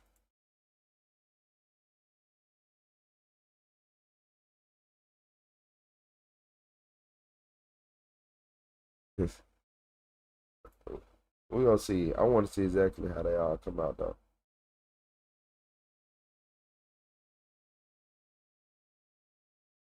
That's one more time before we go for the people who want to just see. If y'all want to just go on there and look and be like, what's on there? And then tell me what I'm supposed to add. Everybody go to my post in my community and tell me what I need to add on here. I just started. Well, I just did this and I had end up stopping so I can go live. So I'm gonna put more stuff on here. But tell me what I need. Did you make the website from scratch? No, not at all. I had used like I forgot what website it was called.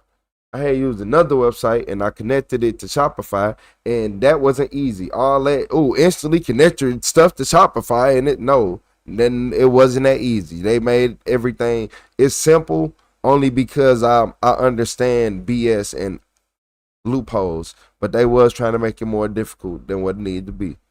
Yes, and a lot of stuff wasn't working. So I'm not gonna even sit right here and cap to y'all. That's a big reason. A lot of stuff wouldn't even load up. But now I found the right one and it's good. I'm debating which one I need to watch first. This one. That white one. Calling my name. Yeah, the white one be calling my name. Summertime stuff. Most definitely, I gotta get t-shirts and stuff on there. I basically just did all the stuff they made me do first. Like even the sweatpants, they not much yet, cause these was the basic ones they had on there. Until I get the good ones. Yeah, and they ain't have enough color options for that one anyway. So that's another thing that made me mad. I needed more color options. So I'm most definitely it's some on there. But I didn't have access to them at first. Now I do.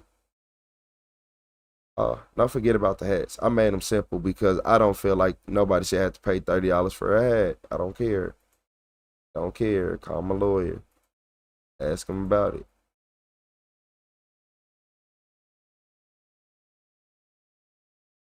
I feel like a lot of people gonna like this one.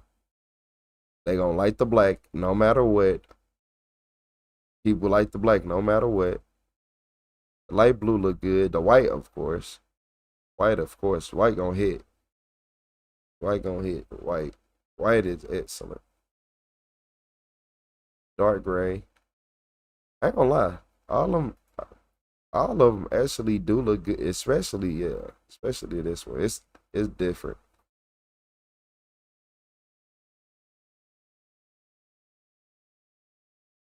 You said how do you order them? You can check the description. You can go to the link in the description, and I'm posting it again. So the website.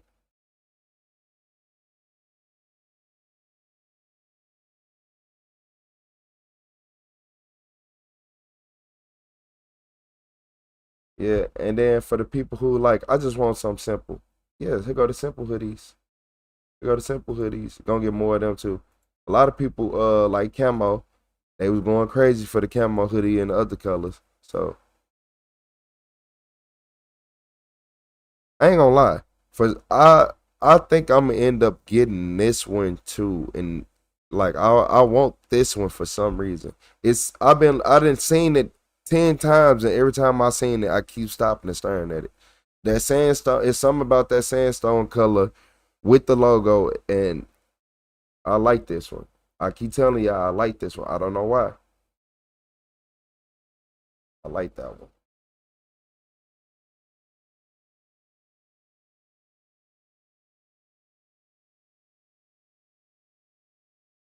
And like I said, y'all,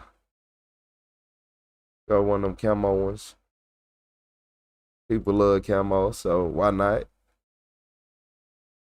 Most likely, if you wearing camo, you need to have that on anyway. And this that side profile of the one I was just looking at. Ooh.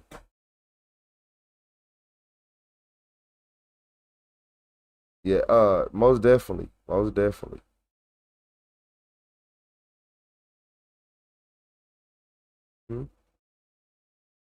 And these are the $40 hoodies. So I wanted to put the price so people can see it. These are the $40 hoodies. None on the back, so y'all can see it's like this how the back will look. Well, for that one, it'll be that. This how the front will look. And then this how the sleeve will look.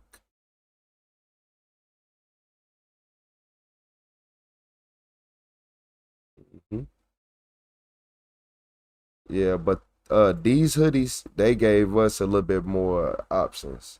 A little bit more options with these. As y'all can see. But these actually got the logo on the back. The realistic expectations.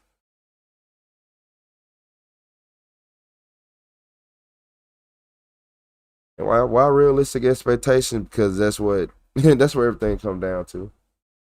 Yeah. Everybody in the world of unrealistic people, I gotta hurry up and get these on the way. And it's Adobe, huh? Adobe, huh? Yep. I even like they going crazy.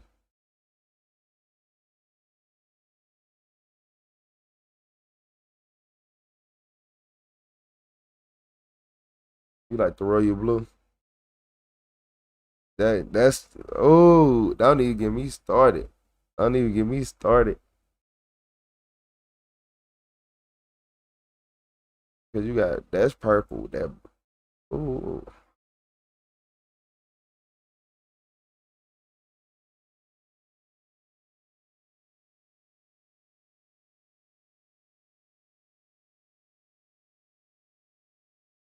I appreciate it, Tyrone.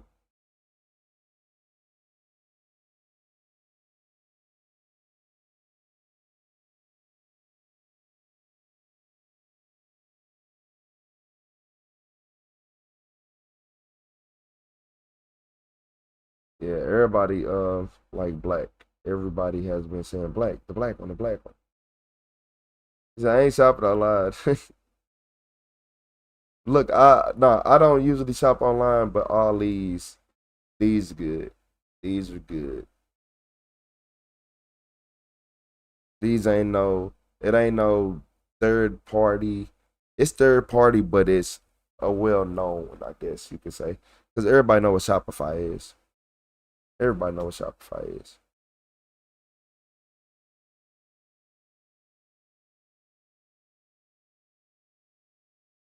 Hmm.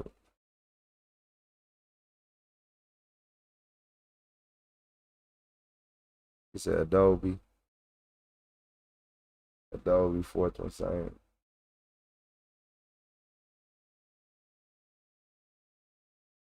Oh, okay. I see what you're saying. Oh, not y'all need to go to my. Make sure you look. Y'all, everybody needs to go to the post I got of this and put that on there so I can remember. So you saying make the same hoodie like that, but put okay.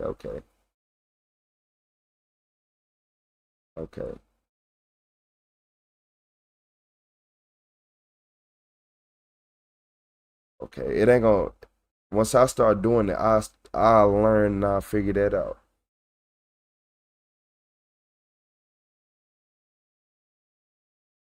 You said royal blue and you said pumpkin spice.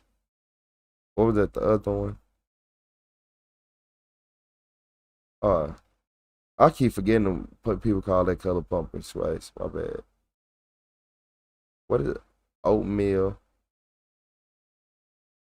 That's a good color. Oatmeal. Sky blue. You can't go wrong with sky blue usually. I like Carolina blue, but that royal blue, yeah, Carolina blue, that remind me of sky blue. Nah.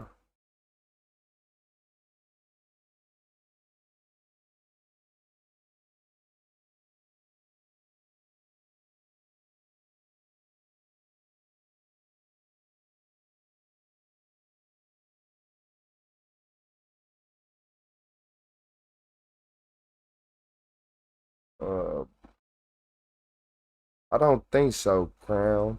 Oh, I said Crown Crow. I don't think so. I have to see though to be 100% sure.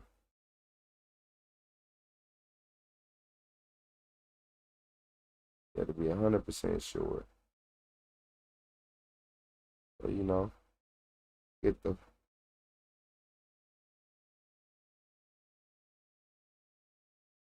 yeah. I like this color. It just pumpkin spice latte.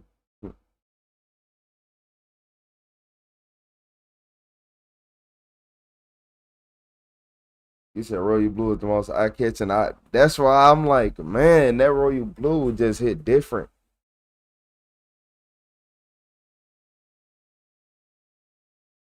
That royal blue just hit different.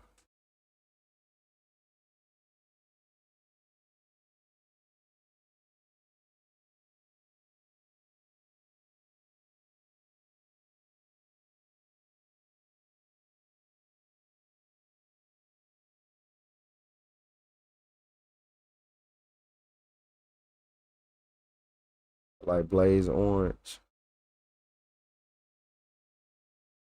Uh,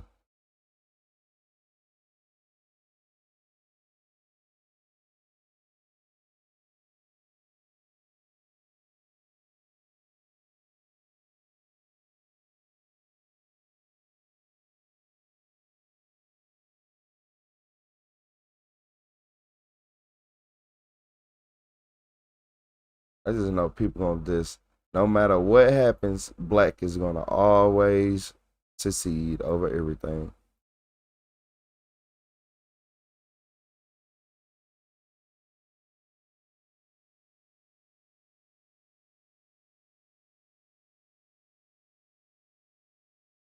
Mm-hmm.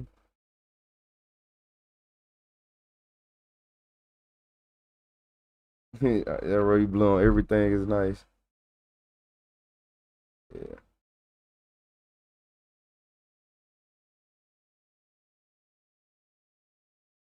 I do. I do like the royal blue.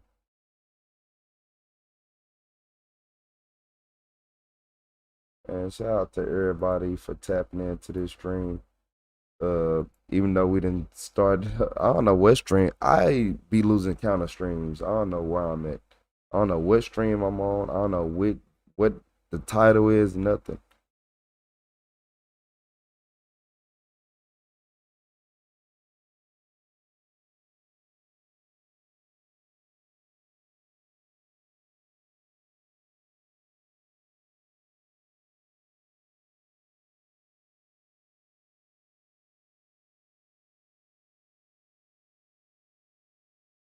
You said Aurora will be your first choice.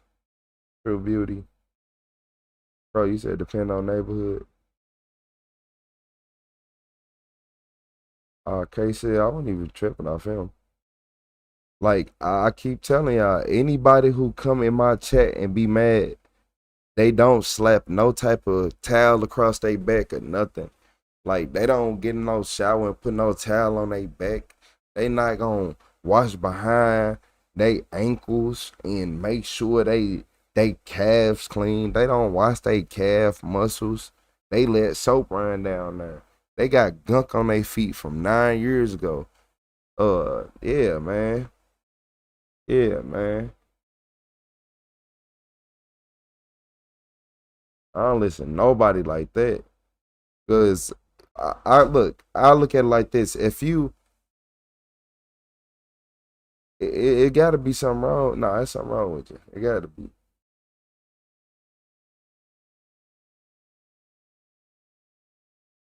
Mm-hmm.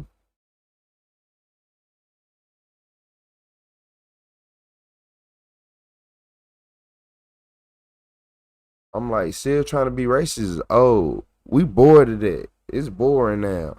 I'm tired of them jokes. I don't even be offended. I don't even be offended no more. I'll be like, dang, you ain't even make me laugh.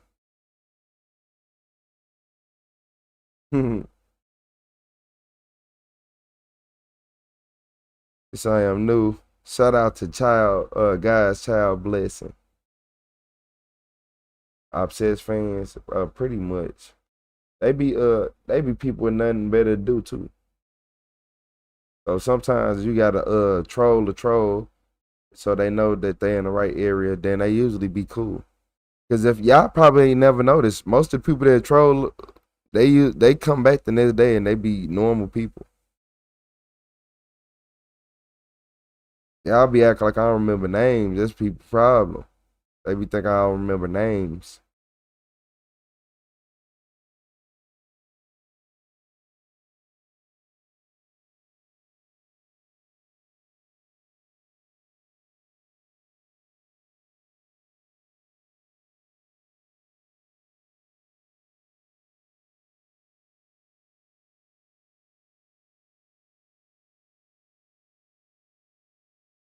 Hmm. So look, y'all.